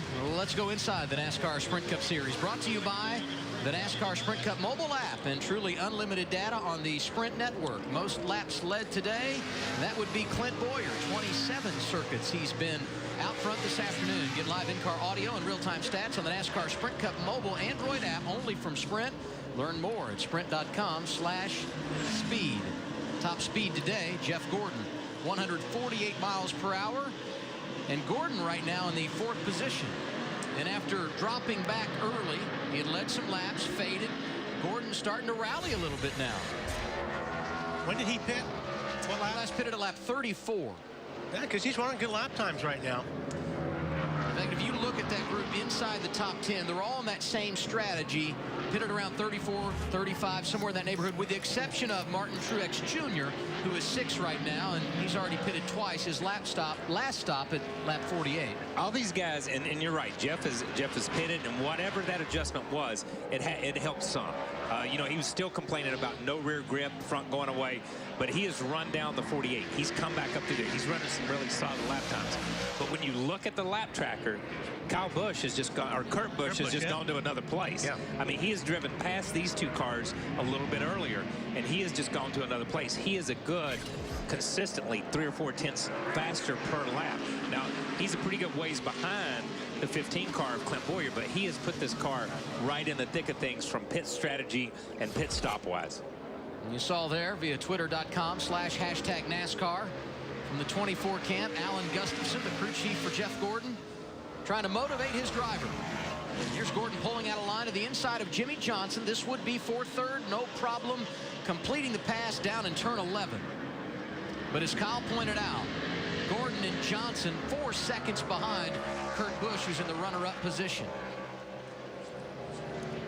Matt, what's the latest on the 48? And the reason why Jimmy Johnson let his teammate go by, Chad Canals could see on the monitor, said, if you want to try to save a little bit more fuel, just go ahead. We're closing in on that next round of pit stops, about 3 to 4 laps. Yeah, the green flag pit stop scheduled here at Sonoma just around the corner. We're going to step aside. We'll have them for you when we come back. 68 laps complete in wine country. Your race leader is Clint Bowyer.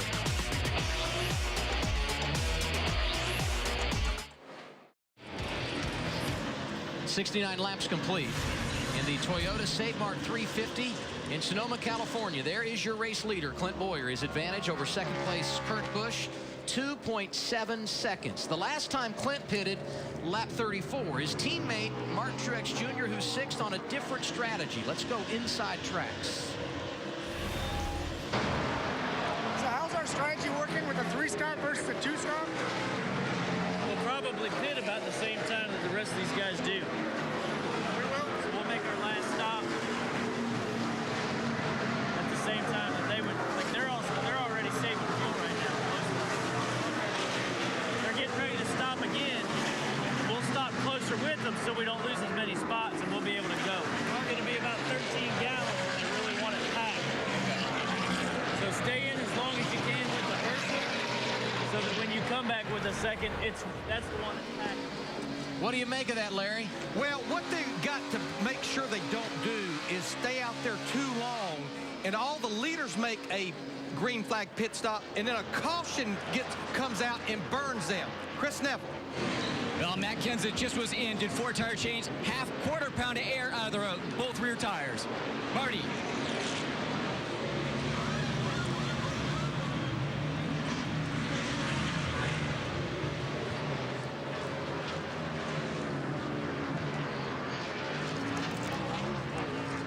Taking in. Bernard. Ralphie. A.J. Allmendinger is in. He's taking 4 tires of fuel. He's away. Waiting on the 18. He's next. Nobody's throwing it to me. Let's go back down to Chris Neville. More green flag stops.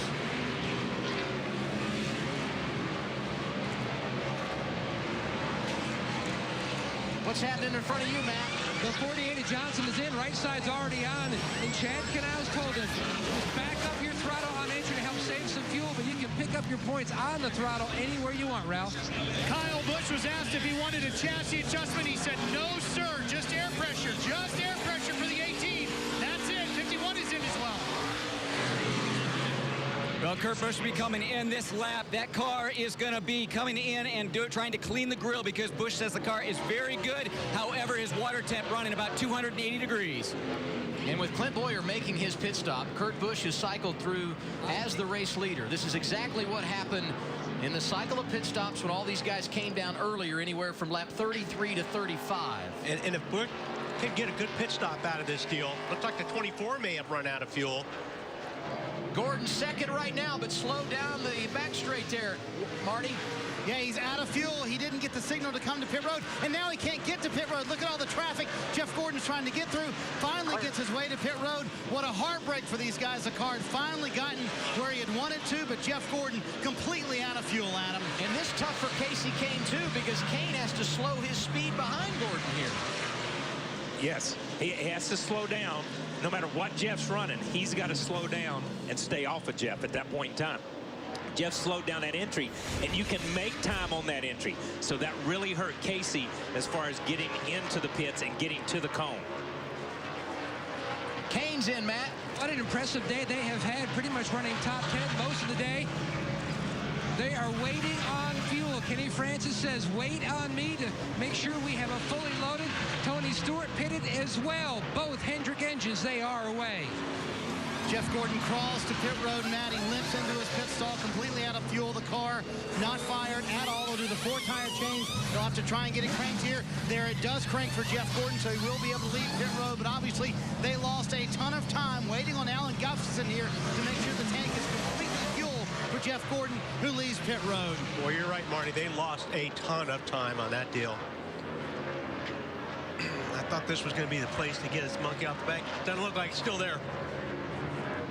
Jamie McMurray getting his service here. Yeah, I was going to say, Wally, for Jeff Gordon, or Jamie McMurray leaving pit road, he said his car just completely falls off in the second half of the run. They made a track bar and air pressure adjustment trying to get that car a little bit getter. Gets way too loose at the end of a run. Yeah, they probably lost, I bet, 40 seconds because of running out of fuel, if not more. So that really put them in a bind. Jeff Gordon was second when he ran out of fuel. Right now he's 15th, and it's possible he could drop further than that as this thing cycles through. We'll keep an eye on it.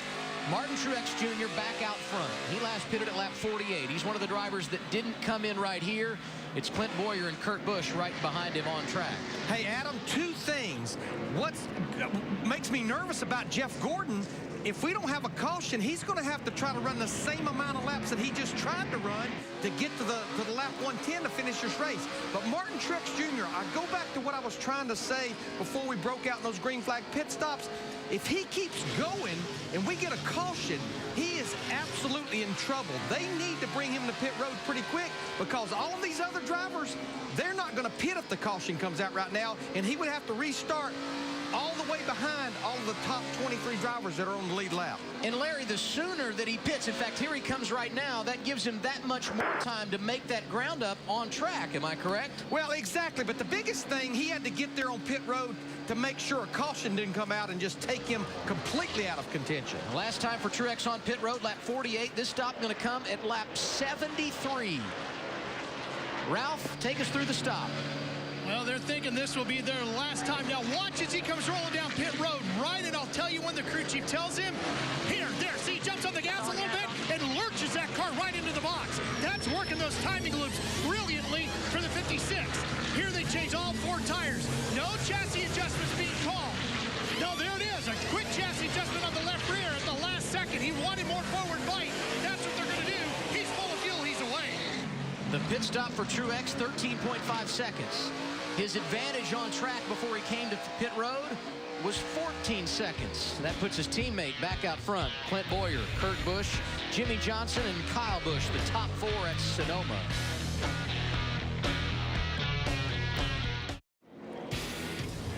Clint Boyer, the race leader in the Toyota Save Mart 350 in Sonoma, California.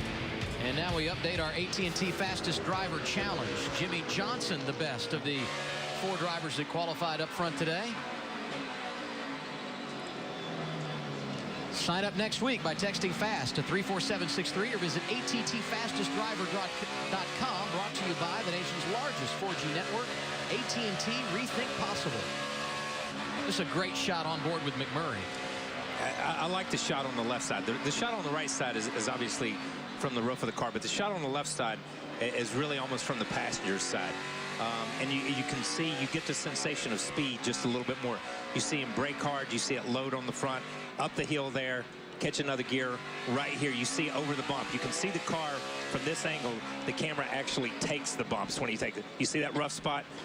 Boom, he's up on the curve there, he's up on the curve there. You see the side jump around. It's a really good shot, and it does show speed.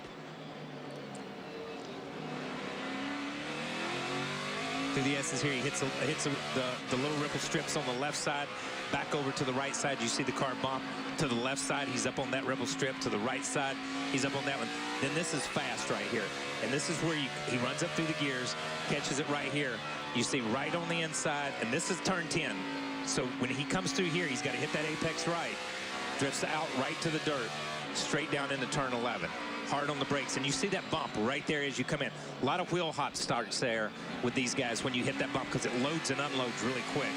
This is up off of it, up off turn 11 and back to the start-finish line with pits right on your left.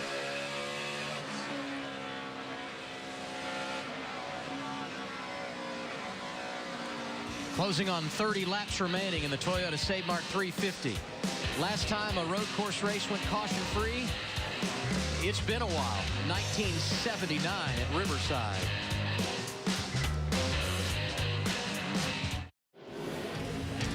How fast is Clint Boyer in Sonoma?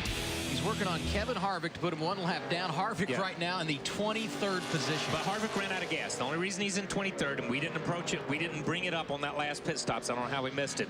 But the 29 car ran out of gas. And you see, while the 15 car has been messing with Harvick here, if you can see in a couple of these shots, the 51 car right there of Kurt Busch has closed that gap. This has totally changed the race. Harvick running out of gas, Boyer catching him at just the wrong time and having to mess with him has changed this part of the race. And Kurt's been, I mean, he's been fast the whole race. These guys have done an outstanding job. I mean, he lost a little bit of time on the pit stop, but he has been making it all on the racetrack. Yes. And this being my second pick, I'm very happy about that. He was like 5 seconds back after the green flag stops, and the difference last time around was 2.7 seconds. Our poll today at twitter.com/#NASCAR. Should there be a road course race during the chase? Oh, the answer, everyone's saying #road yes, 74%. I agree with that. And as always, you can be a part of the conversation at the track and throughout the week at twitter.com/#NASCAR. And just that little bit, that lap of Boyer messing with the 29 car, he cut it in over half. It went from 2.7 to 1 second. Yeah, let's see what he loses now. Yeah. now that he's got to mess with it. But that shows how important it is to catch somebody and get around him. And look, Harvick pulls over and let the 51 go, which totally negates that. You know, they're back in that. They're in that thing where all that Boyer could hope for is that Harvick would hold the 51 up a little bit, but he didn't. And you can see here how he was gaining on him lap by lap. And really, these are the only two guys in the same area code. Kurt a second back, Jimmy Johnson in third, 16 seconds back, and there's Tommy Dreese. Hit the wall hard yesterday in practice, and he has done it again. Our first caution of the day. Just hold there, man. That will be a caution. Hope everybody at home sees this one.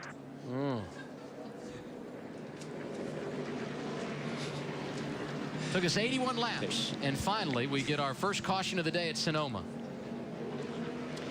And that big lead that Clint Boyer and Kurt Busch had over everybody else, wipe it out. But even at that, they are still, if they can pit and come out in those positions, they're still right now the class of the field. Clint Boyer, the race leader, under caution for the first time today. Coming back on TNT.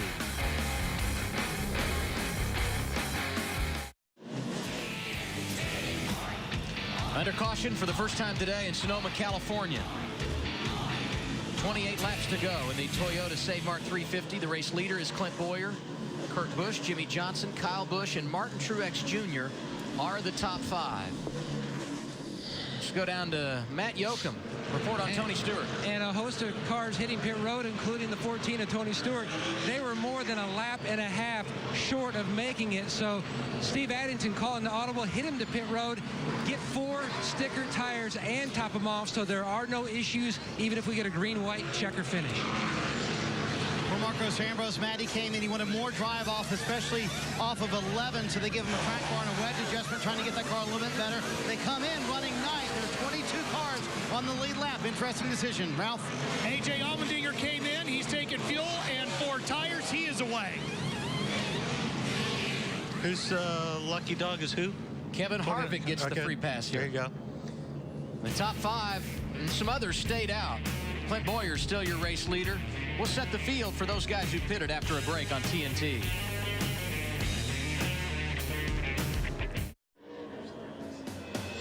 Under caution in Sonoma, California, Tommy Dreese spun, hit the wall. He's climbed from the car, made the ride in the ambulance to the care center, and here's a replay of what happened. Yeah, and it's hard to see. That's the shot we have. It's hard to see whether he got help at that point or not. We talked about it earlier. When a slow car gets in front of you in that area, we saw the 51 get into the back of the 22 right through that same area, push him out of the way. Top 7 cars stayed on track, did not pit. Clint Boyer is your race leader with 84 complete in California.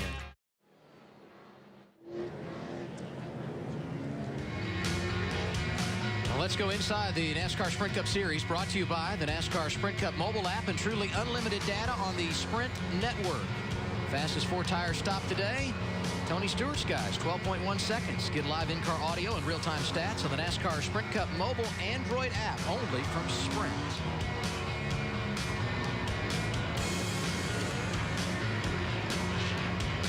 Eight lead changes today among 5 different drivers. The reason we're under caution, Tommy Dreese got turned around over in the S's. He has been released from the care center. Top 7 cars under this caution did not pit. Clint Boyer, Kurt Busch, Jimmy Johnson, Kyle Busch, Martin Truex Jr., Casey Kane, and Casey Mears. Brian Vickers will restart 8th. He and the rest of the field did come down pit road, and Kevin Harvick gets the free pass under this, the first caution of the day. The American Ethanol Sweepstakes is happening now. Log on to NASCAR.com/AE Sweeps for your chance to win one of 3 Chevrolet Silverados. American Ethanol, American grown, American made, powering NASCAR. The caution is cleaned up. We're going to go back green. And that big lead for Clint Boyer is gone. This brings guys like Jimmy Johnson, Kyle Busch, Martin Truex Jr., Casey Kane right back into the game. The green flag goes in the air as we complete lap 86.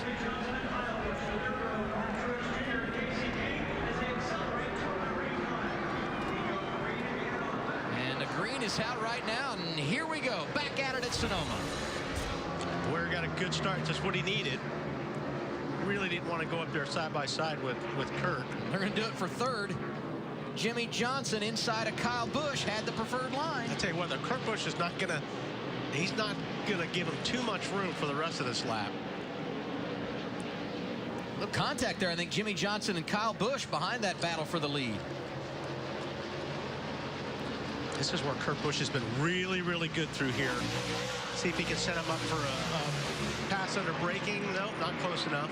But you see Kyle Busch. There comes Truex down there on the bottom underneath Kyle. Yeah, and that happened all the way back over in turns 3 and 4, where it opened the door with Jimmy Johnson and the 18 of Kyle Busch running side by side. And all these drivers know this is a great time to make up ground on this restart. Yeah, and we talked about this. You know, we talked about it in an opening. You maintain where you need to be the first third of the race, and that's what these guys did. You set yourself up for position in the second third of the race, so the middle part of the race there. And I think when you look at that, that's what the 51 car of Kurt Busch and what the 15 of Boyer have done, is put themselves in the right position. And this is the part of the race where you have to be aggressive, and we see that on this restart already. Jeff Gordon ran out of fuel earlier. You see him driving inside of A.J. Allmendinger down there in turn 11.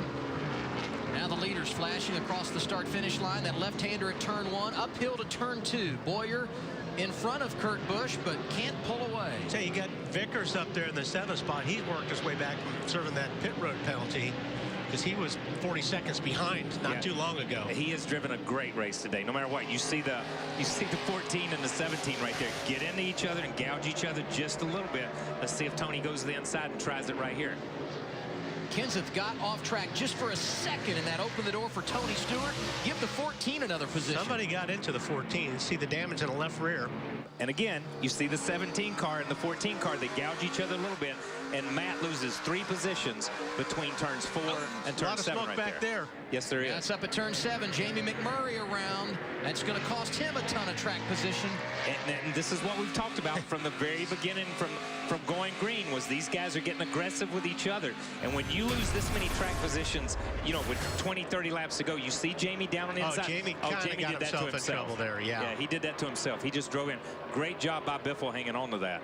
McMurray was in the 18th position. Now he's the final car on the lead lap, 10 seconds off the race lead. But that's just being aggressive. He was trying to make something happen 2 or 3 wide right there. Talked about Tony Stewart, his move around Matt Kenseth. Smoke started 24th. He is now 8th in the running order. Boy, Kurt Busch is just closing the gap a little bit every lap. I'm going to tell you, you keep Kurt in the race this late and give him a sniff of victory in this 51 car and everything that's gone on with him. Nobody ever took away from his driving talent. Everybody said an incredible driver. He just had to get his head straight off the racetrack. You give him a sniff of this is going to be, he's going to be hard, man. He's going to be hard on Clint. But Clint's the same way. Clint's up there running. He's got something to prove, too, that he can win anywhere, anytime. Right. And it's important on a road course to Boyer's having to drive harder now than he has all race, too. So we're starting to see what exactly these two front drivers have as far as race cars go, because everybody's having to step their game up a little bit. And let's remind everyone, 2 weeks ago at Pocono, Kurt Busch not at the racetrack, suspended by NASCAR. He's back and looking good here today. Now, one more time, let's go look back and look at the replay of Jamie McMurray when he went around up at turn 7. This replay from inside the cockpit. Tony Stewart taking another spot, so is Logano.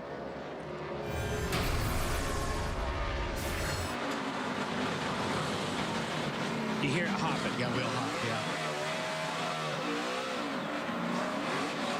But he just drove it down in there hard. That's what happens. I mean, if you drive it in too hard and you get on the brakes late and you're downshifting all at once, that's when you get the wheel hop. Yeah, and the audio, you could hear the thing wheel hop. It sounds like you're going over a railroad track. It just rattles, rattles, rattles. And the thing got the wheel hop, and he, as soon as he got out from under him, he stood in the gas and stayed in it and spun it back around. Fortunate for him, everybody went to the outside. Nobody tried to cut that corner because we've seen pileups in that corner before. Talking a lot about Clint Bowyer and Kurt Busch here on this restart. What about the man in third right now, Matt? Added before the caution, Chad Knaus kept cautioning Jimmy Johnson to try to save fuel. They were about a lap and a half short, and then the caution recycled everything. Chad told him, we are good to go now. You have the green light. Go as hard as you can. But several teams out of my area, their bigger concern is Vickers back in the 55 because fresh tires, not racing for points, just pride. Yeah, Vickers, one of those drivers that came down pit road at lap 83. So did Tony Stewart, who is right behind him. What's the story in the 55 camp, Marty? Well, as Wally mentioned, they had that pit road speeding penalty exiting pit road on the first stop of the day, so they've really recovered, and they have made so few adjustments on Brian Vickers' car, and that's the one thing they keep telling him. Remember, you have fresher tires than everybody else. They pitted, took 4 tires on that last stop, and he's certainly gaining on the guys in front of him. Brian Vickers making his 3rd start of the year. Marty talked about the adversity of speeding on pit road. Remember back in March, made his debut. He said, I can't believe it. I finally got a ride, and I got to go to Bristol and race. And he finished inside the top 5 and led laps. And here he is in the top 5 again on the road course at Sonoma.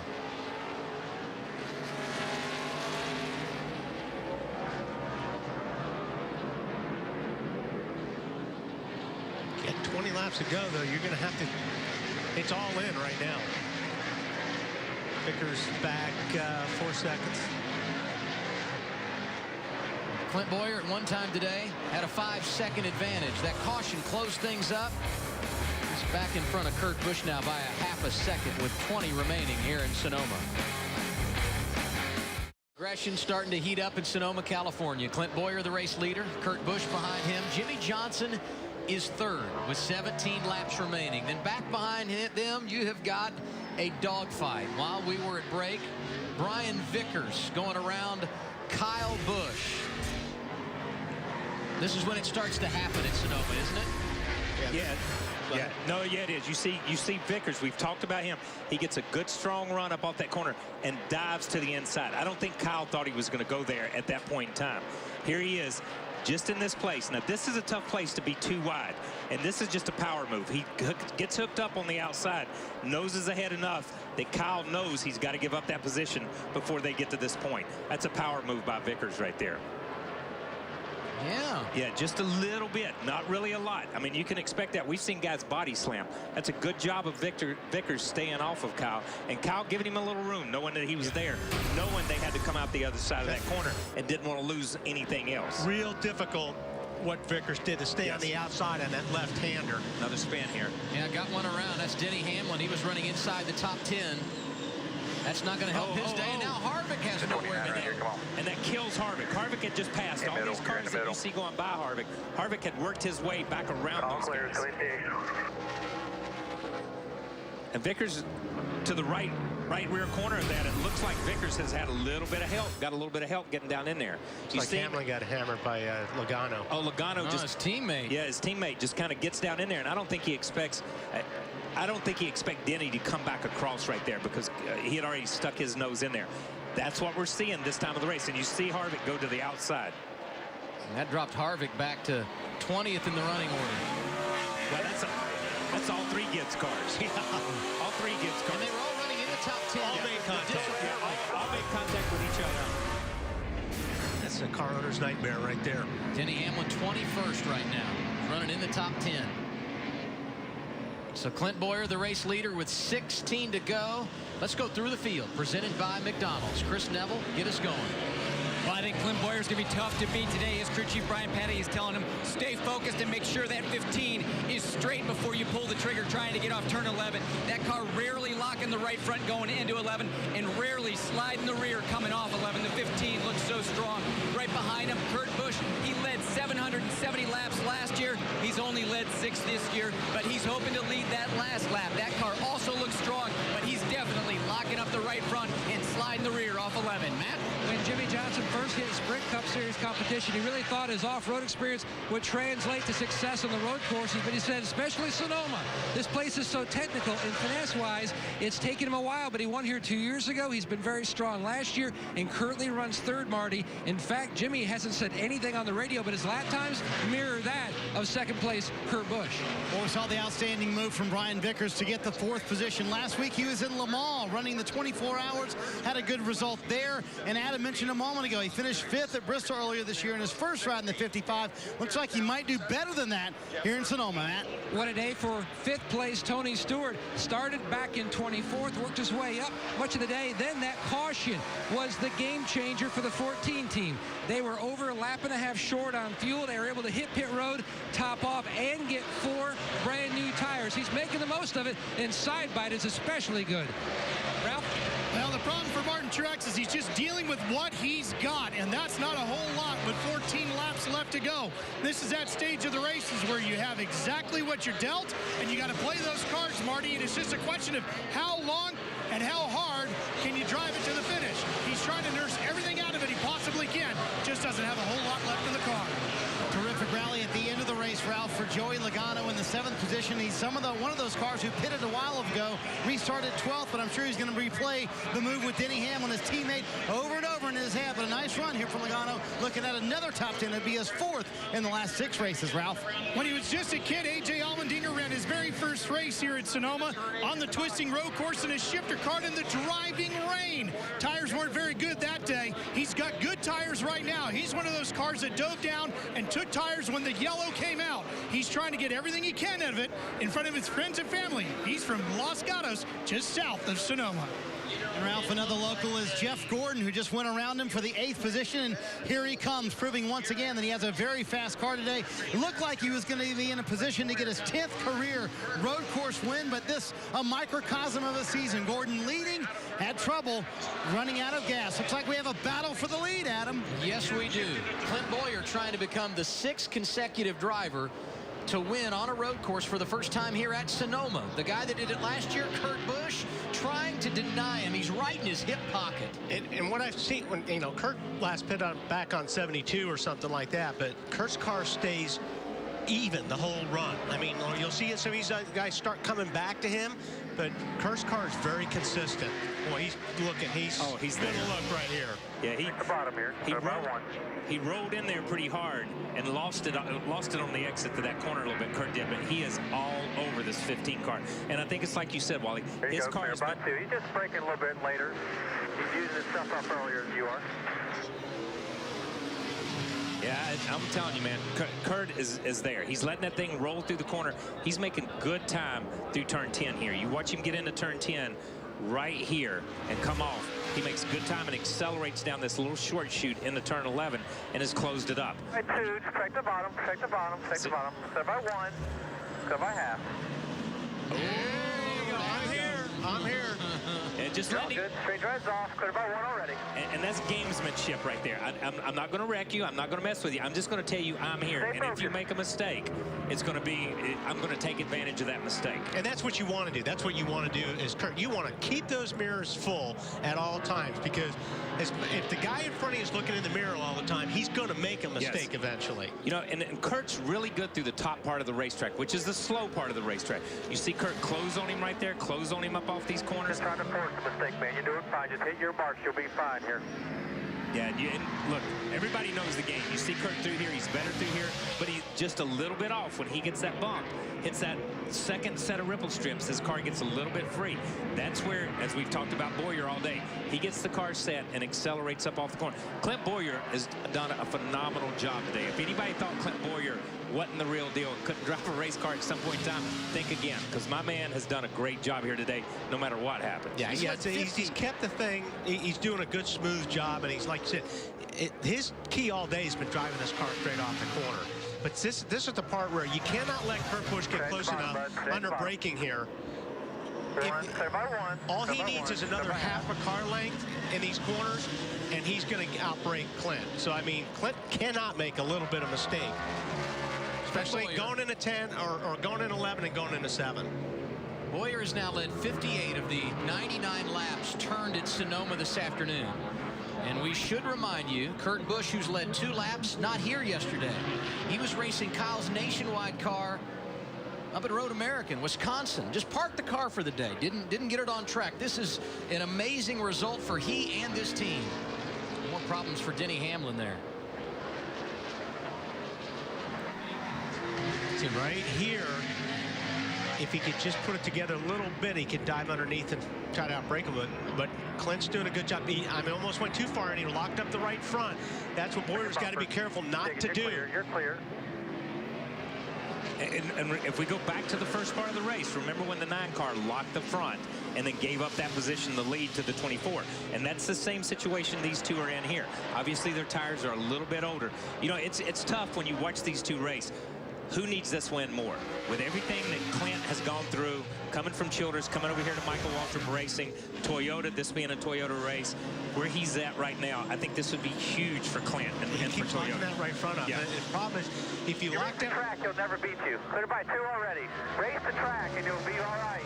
If you lock that right front up any earlier than he is, Kurt will make the move, because the car will quit turning. And then you have traffic you have to deal. Well, Montoya got out of the way there. That was nice of him. If you're wondering who's in third, it's Jimmy Johnson. He's 3.4 seconds behind this battle for the race lead. Vickers is 4th, 5 seconds behind, and Tony Stewart is 5th, 5.8 seconds back. Reach 10 laps to go as they head down toward turn 7. Yeah, Boyer gets through there pretty good. Only 1 caution today, fewest we've had here, 3. It's happened on 4 different occasions. That's a record that may fall before days in. Through turn 7 there, Boyer's got him a pretty good groove. He cuts in early, gets his right side up over the curb on the back side of the curb, and this straight lines that and comes off the bump, but he's still driving in a straight line. Denny Hamlin, who had those problems earlier in turn 11, we showed you he was slow a moment ago. He has taken his car to the garage. Boy, Kurt's car rolls so good through 11 right there. You just can't do anything with it. Yeah, he still can't. Up off the corner, the 15 car of Clint Boyer is a better car. And Clint has worked so hard. Evidently, they've worked during practice, but so hard all day long to keep that thing going in a straight line up off the corner and hooking it up equal on both tires, not overrunning the left rear or not overrunning the right rear tire. What about the day for Michael Waltrip Racing? Boyer leading. He's led 60 laps this afternoon. Brian Vickers is 4th. Martin Truex Jr. is 6th in this race. All 3 cars running inside the top 6, and we should point out they've won twice in the history of the team. Both victories for David Rudiman. One in the Coca-Cola 600, rain shortened. He also won a couple of years ago at Chicago. I think they'll get to a point where Kurt's just going to go all in on one of these corners. And one of them, he's just going to, just roll through the center of it. But you know what? That was good advice to Clint. don't look in the mirror. Race the racetrack. Pay attention to hit your marks. Race the racetrack. And I think if Clint races the racetrack, he's better. He's better. He's got a better car. He's better at putting his car in position. He can't give up. He can't make one mistake at this point in time. You'd like to be in Clint's position 10 seconds ahead. That's the optimum position to be in. Exactly. You know, but you see Kurt roll in the middle there. As long as Clint just focuses on it. off, you're clear by 4 already. See, when he hits his marks and gets back to the accelerator and doesn't overdrive it and just hits his marks, Clint's got a car. 8 laps to go. And you see now Clint's created some separation here. And that lap by, 3.8 seconds, the lead for Clint Bowyer over third place Jimmy Johnson. So these two racing tight really has not opened the door for the 48. No. At least as of now. Yeah. The only thing that's going to open the door for the 48 if these two run into each other. And take each other out. And take each other out. That's the 48 is there. I mean, he's ready to take advantage of anything that happens up front. But he's not going to be able to make something happen up front. He's not running the lap times these two guys are up front.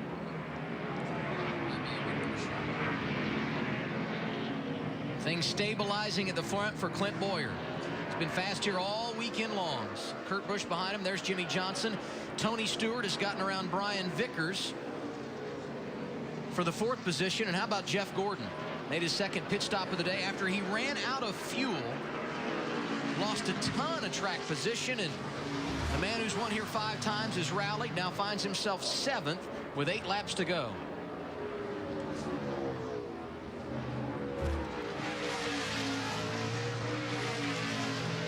Best finish for Michael Waltrip Racing here as Tony Stewart drives inside of Jimmy Johnson.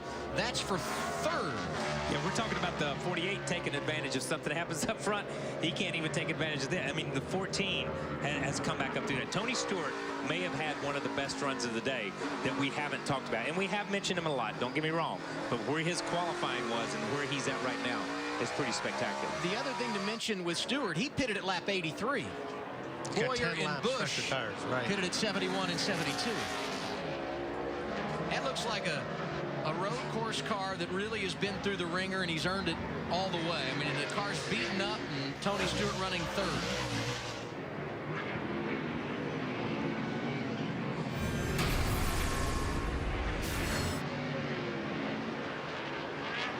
Yeah, Stewart just drove in there really deep. Yeah, he did. Locked it up, but made it work. And you know what? When he locks that right front, he's loaded that left front. The left front is still rotating, even though the brakes are on. It's still rotating. The right front just gets light, gets up on top of the racetrack, and it smokes it like that.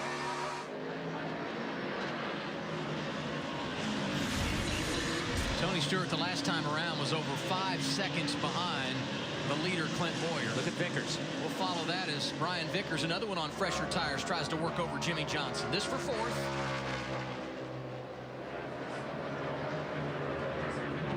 Six laps to go. Tony Stewart not making up any ground, and Clint Bowyer pulling away from Kurt Busch. His advantage that time around, 1.5 seconds.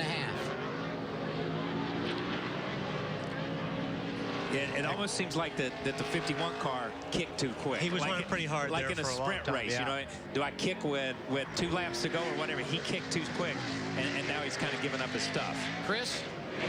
Well, you guys called it right there. Clint Bowyer starting to build some separation right now. Kurt Busch came on the radio a minute ago, had some comments about the tire that I can't say on TV, but obviously he just pushed it too hard there for about 10 laps. His car now fading. Larry? Yeah, what I was going to say about Kurt Busch, and we still have 6 laps to go, and a lot can happen in 6 laps, but I know he wanted to win this race, and rightly so. And as I think you pointed out, certainly has used everything up to this 51 car. But if he can truly come home 2nd, what a great run for this race team and for Kurt Busch. When you think about it, he lost his ride at Penske Racing during the offseason because of a lot of incidents that happened over there. As you pointed out, Adam, he was suspended 2 weeks ago after a situation during the Nationwide Series race and post-race at Dover. This is a great new beginning for Kurt Busch if he can seal the deal with this 2nd place finish today. Michael Waltrip Racing, best finish ever at Sonoma. 1 year ago, Mart Truex Jr. was 8th. Today, all 3 of the MWR cars running inside the top 6. Bowyer leading, Vickers 5th, and right behind him is Truex. And the 15 car of Clint Bowyer and the 56 of Mart Truex have led most of the race. When you go back and look at the laps, I think we'll see that Michael Waltrip Racing, their team led the majority of the race. And that 55, the 55 car of, as we see Truex right here in front of Jeff Gordon, but the 55 car of Vickers, I think has been a standout today also to come and not be in a car in a little while here.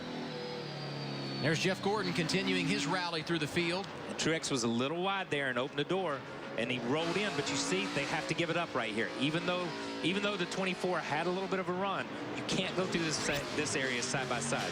These two cars connected at the hip here a couple of years ago. Remember that? Turn 11? Yeah, I don't think they're thinking about that right now. I could tell you, I would bet money that's never crossed their mind. Here we go. Here we got problems. Kyle Busch, Paul Menard, Juan Pablo Montoya all going around in turn 7. You see the 27 having to sit there and wait until he can clear and turn around. And we get a caution, and that changes everything. Changes everything. Caution's out, 27. Wouldn't be surprised if we see 3 abreast. Yeah. You're gonna have to see Montoya's way out of the way over there.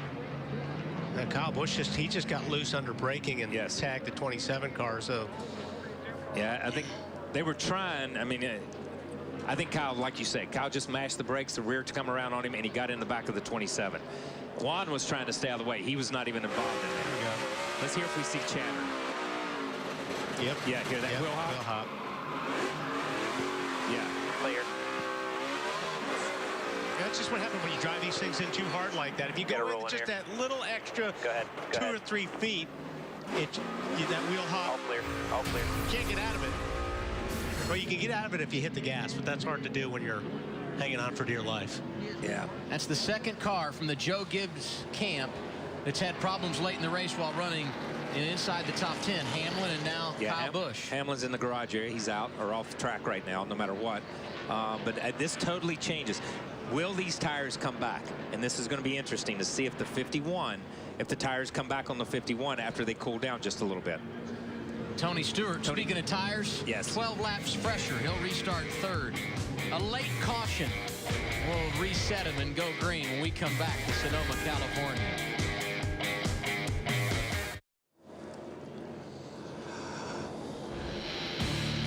NASCAR on TNT, live in Sonoma, California. It is the Toyota Save Mart 350. And this is that stage of the race we've been talking about, when drivers get aggressive and go for it all. We're under caution for the second time today. That means we are going to get a double file restart with the race on the line. Clint Bowyer is dominated today, leading 66 of 107 laps. But he's going to restart on the front row with Kurt Busch, who's Mr. Aggressive. Let's get a report from his camp. Here's Chris Neville. Yeah, Nick Harrison has been encouraging his driver all day. But, Nick, he faded there in about the last 10 laps. Is something broken on the 51? It looks like there's a mess in the rear suspension. Maybe the track bar mount or something seems to maybe be broke. Rear end's wandering around, but, man, Kurtz did a heck of a job all day, and all my guys, they worked really, really hard. I hate we're not going to be able to finish it off, but it's still the car still has some speed in it. There's just a miss in the back of the car. But all the guys with Phoenix Racing and HendrickCars.com and Monster Energy, everybody that helps us out, I sure would wish we could still seal the deal, and there's still some racing to go, but we have a little miss in the back of our car. But we're still going to try to get the strongest finish we can here. And, you know, I wish we had something for them, but I think we're going to have to limp out here and salvage the best we can. Still a strong day for this small team. Thank you, Chris. There were a few drivers that came down pit road. Greg Biffle, Jeff Burton, Paul Menard, Dale Earnhardt Jr., Jamie McMurray, Kyle Busch, among those that made pit stops right there. Yeah, I don't know what he's feeling in the back of the car when he talks about a miss in the back of the car, especially the track bar, like the rear's wandering around. Or if he's just running, that if it was a track bar, you would think the track bar, you would see it. The car would flop, and so many times when you watch these races, we've seen guys break track bars, and it could just be loose. I mean, it could be a point where he's broke the mount, and the mount is just flexing a little bit, or something like that. But we've seen the way these guys have beat it over these curbs. These cars take a physical beating up and down over these curbs. Stuff drags, stuff scrapes. Oh, you haven't seen physical beating yet. Yeah, well, we're about to see that may be after beating. the race. That may be after the race that we see a physical beating by somebody. That's true. Something to think about here. The top two drivers came down pit road at 71 and 72. Tony Stewart, who restarts third, made a pit stop at lap 83. Fresher tires, I'm not sure what role that plays here, but if fuel comes into play because of a green-white checker, the 14 a car to watch. And let's not forget, his crew chief, Steve Addington, has won here twice. And we have gotten word from NASCAR we're going to exceed the scheduled distance, so it will be a green-white checker finish. You get 3 attempts.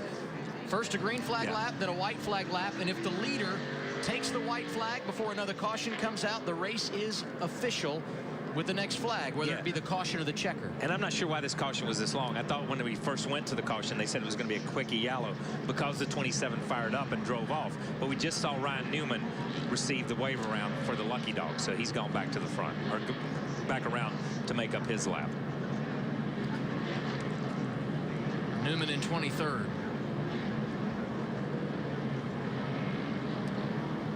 Well, I don't care if he feels something in the rear or not. I believe 51 is going to run it in there pretty hard. I mean, you got to. If anybody has a shot right now, you got to run side by side up at least until two to have a shot. That's right. And you see him weaving back and forth. The rear end was under the car as you see him weave back and forth. Whether he's trying to figure out that's what it is or clean his tires off at that point, hard to tell. So because 3 or 4 of those guys were, but you see as he weaves just a little bit.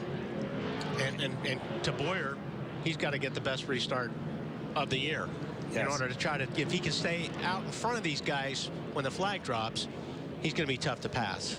Today, TNT with a matinee in wine country. Next weekend, we're going prime time, Saturday night. NASCAR on TNT in the Bluegrass State for NASCAR Sprint Cup Racing from Kentucky, presented by KFC. Coverage begins 6:30 p.m. Eastern Time with Countdown to Green. Traffic. Kyle Busch won there last season, taking our second trip to the Bluegrass next Saturday night. Clint Boyer, the race leader. We're going to get our first attempt at a green-white checker.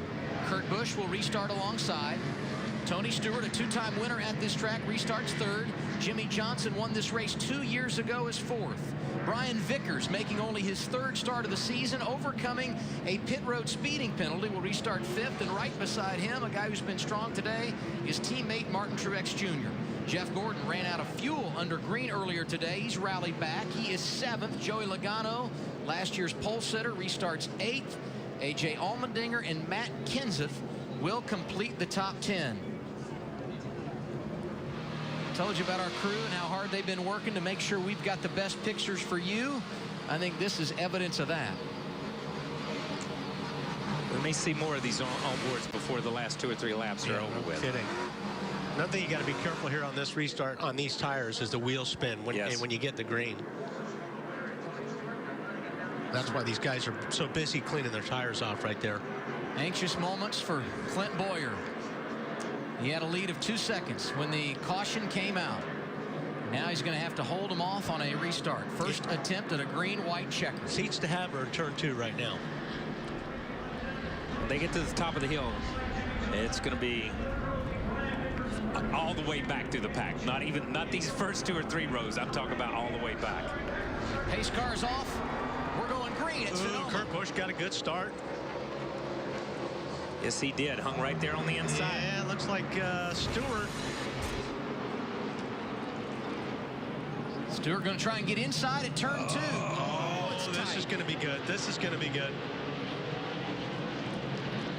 Now Boyer drove off that corner and got the spot. Thought maybe Kurt Busch was going to stay underneath him for that left-hander, but Boyer did what he needed to do. Now it's drive straight off that corner. The best thing that can happen for Boyer is if Kurt Busch keeps that 14 of Tony Stewart behind him.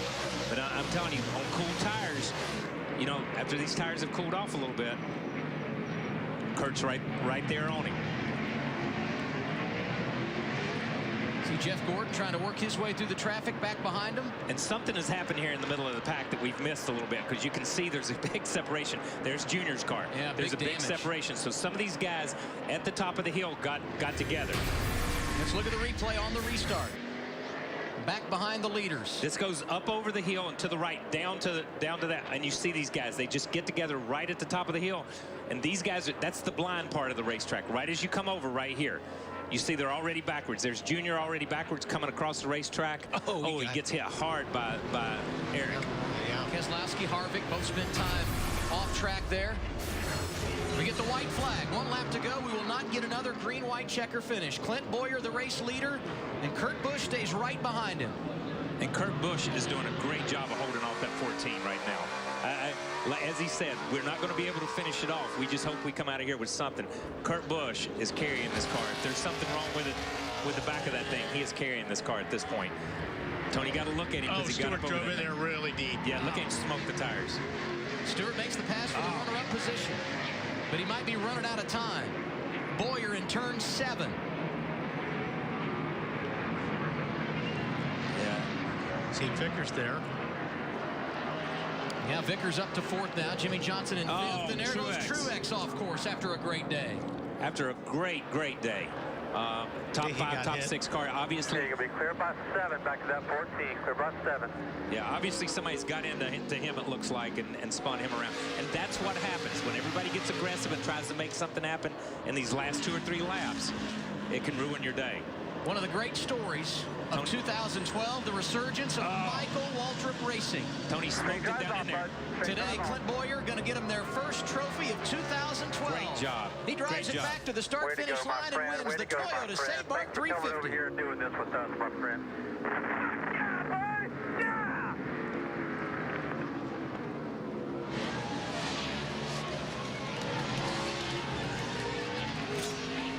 Great job by Michael Waltrip Racing. Clint Boyer, great run. Vickers finishes 4th, and you go back to the 56 of Truex. Just a bad end into the day, but those guys were here all day. Boyer's car just looked good. He just drove a good race the whole race. The whole race. That thing looked really, really good. I'm happy that you guys came over here and raced with us. That is just unbelievable. For Clint Boyer, it's his 6th career win. Last time he went to victory lane, October last year at Talladega. I think that shows that this win on a road course by Michael Waltrip Racing shows how far that team has come.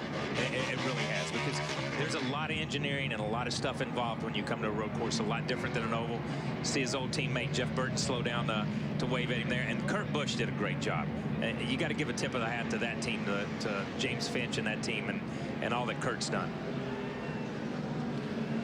Let's hear from the winning crew chief, Matt. He walked down off the box, took a big sigh. How nervous were you on that green-white checkered restart? I mean, the bet we laid was earlier in the race, so we had to stick with it. You know, we worked on forward bite at a test, worked on forward bite all weekend this weekend, and that's pretty freaking amazing right there. A lot of expectations when you and Clint teamed up, or now you're finally starting to see the fruits of that labor, and those expectations come to fruition. Yeah, you know, Daytona, Phoenix, we're still getting our feet wet, made a lot of mistakes, but here the last month or so, we've you know, hit on some few things, and drivers. That's badass right there. That's badass. A+ performance on the racetrack, and the A++ guys on the burnout. Great day for Clint Boyer and Brian Patty. Their teammate Martin Truex Jr. off track there at the end of the race. Went from 8th to 22nd. Mark Martin, a part of the family, not driving the 55 this weekend, offering his congratulations. And he has been a huge part of their success in 2012. Tony Stewart, a runner-up this afternoon, 2nd consecutive week. He's come up 1 short of victory lane. Congratulations there from Rodney Childers. And the crew chief today for Brian Vickers. The celebration is on in wine country. Tip your glass to the 15 team. Clint Boyer celebrating the win this afternoon.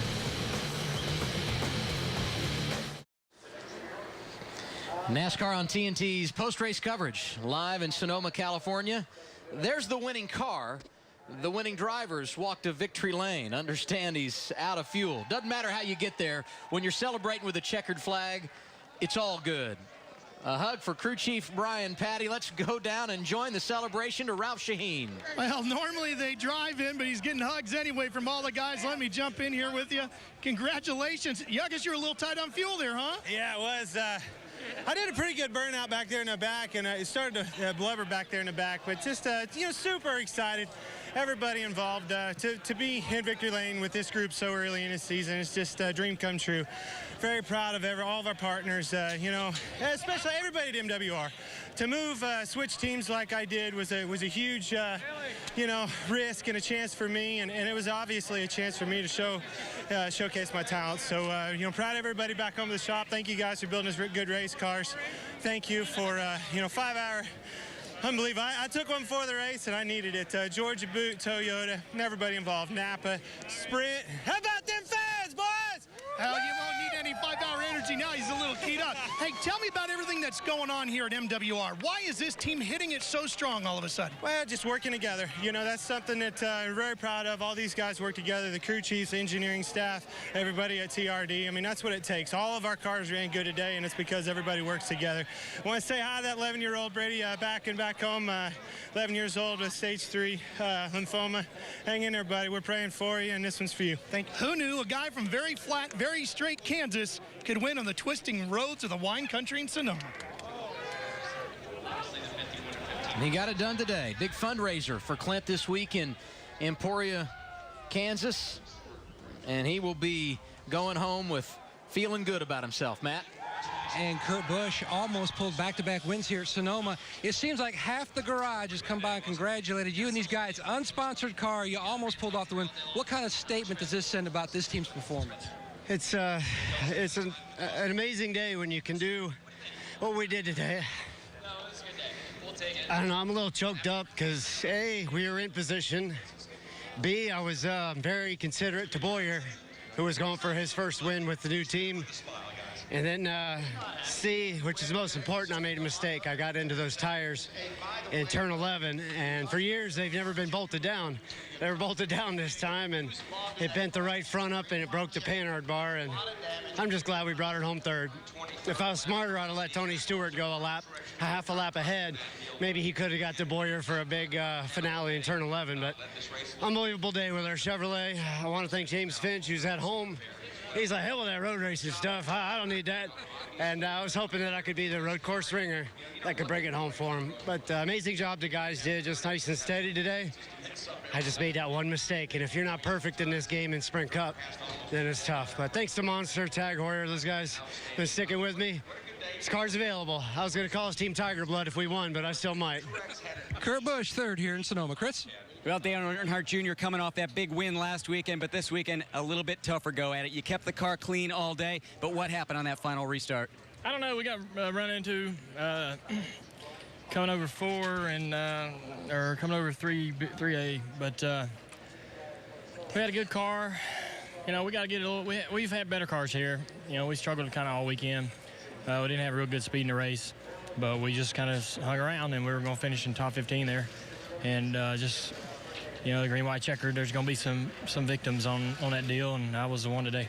Well, Dale Jr. finished 23rd today. Marty? Brian Vickers finishes 4th today. A lot of guys coming by congratulating you. Are you surprised you were able to finish top 5 today? Oh, wow. The effort that the MWR Toyota guys put on the track, having RK Motor Charlotte on the car this week, all the support. The guys just done a great job from start to finish at the shop. Rodney gave me a good car. The stuff I learned this summer in Europe racing the sports cars with Rob, thanks again for that.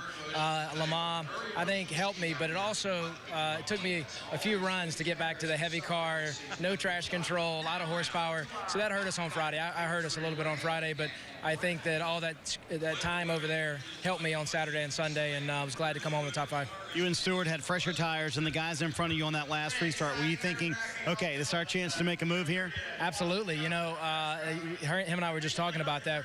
I actually had a phenomenal car in the long run all day long, and that very last run we got loose, and I felt like I took care of my tires on the restart, but maybe not. And he said, funny enough, he was getting tight all day, and that last run, I think, from what we heard, the track just got loose, and it hurt me and helped him, and he ended up getting back by us, and I really thought we were going to have a 1-2, and it was going to be between him and I, but they just got enough distance on us that we couldn't catch him. Speeding penalty matters not. Brian Vickers finishes 4th today.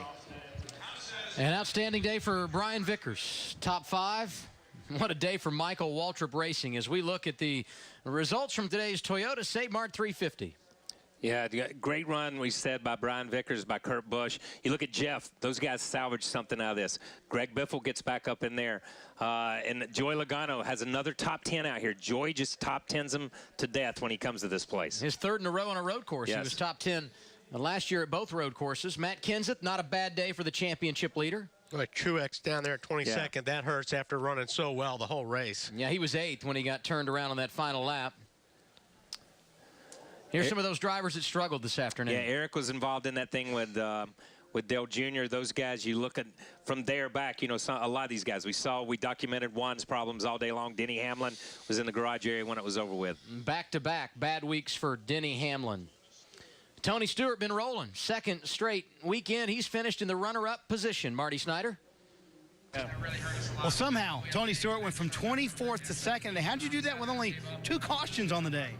Just like we planned. I mean, we planned on letting everything get settled out for a couple laps and just going one at a time. So we had an fortunate break at the end. We on the second to last pit stop there, they didn't get it. Something happened on plugging the fuel in and didn't get it full. So that second to last caution there, we got a chance to come in for fuel and 4 tires, and that got us up through there. We just had 8 or 10 lap fresher tires in those guys. We still had to fight our way through there. We had a really good car. We just, it just took all day to get the track position. How about that battle with the 51 at the end? You went for the lead in 11, which was the right thing to do, but you had to hold off the 51 at the same time.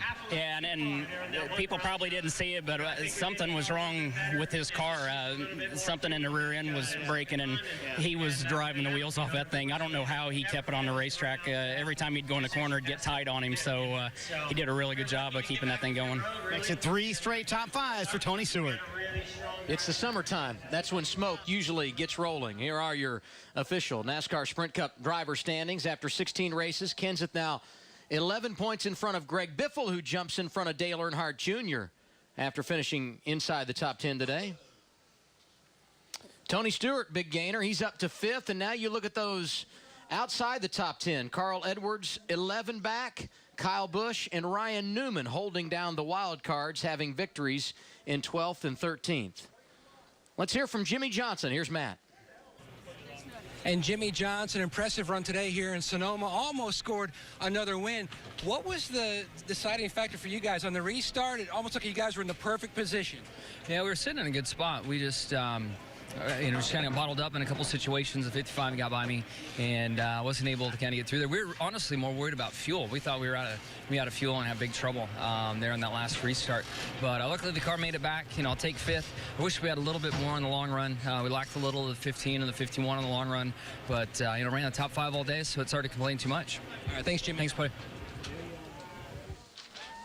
Jimmy Johnson, top 5 this afternoon after winning this race a couple of years ago. Been a fun weekend in Sonoma, California, as it always is. None better than Clint Boyer, who gets the victory today. Reminder, we'll be with you next Saturday night, 6:30 p.m. Eastern Time. It's NASCAR Sprint Cup Series racing from Kentucky, presented by KFC. Countdown to green at 6:30. And then we got race coverage following. Coming up next on TNT, it's our network preview show. Head over to NASCAR.com now for the NASCAR on TNT post-race show. Interviews, analysis, and more. It's live now on NASCAR.com. A special thanks to our production and management staff. Did a great job this weekend. Bree Smith, Nancy Smith, Lori Brooks, Sarah Phillips, and Savannah Brotherton. We got a great group of people. Now we'll load up and head back to Kentucky for next Saturday night. For Larry McReynolds, Kyle Petty, and Wally Dallenbach, I'm Adam Alexander. Thank you for being with us for NASCAR on TNT, and congratulations to Clint Boyer. He's a winner. So long from Sonoma.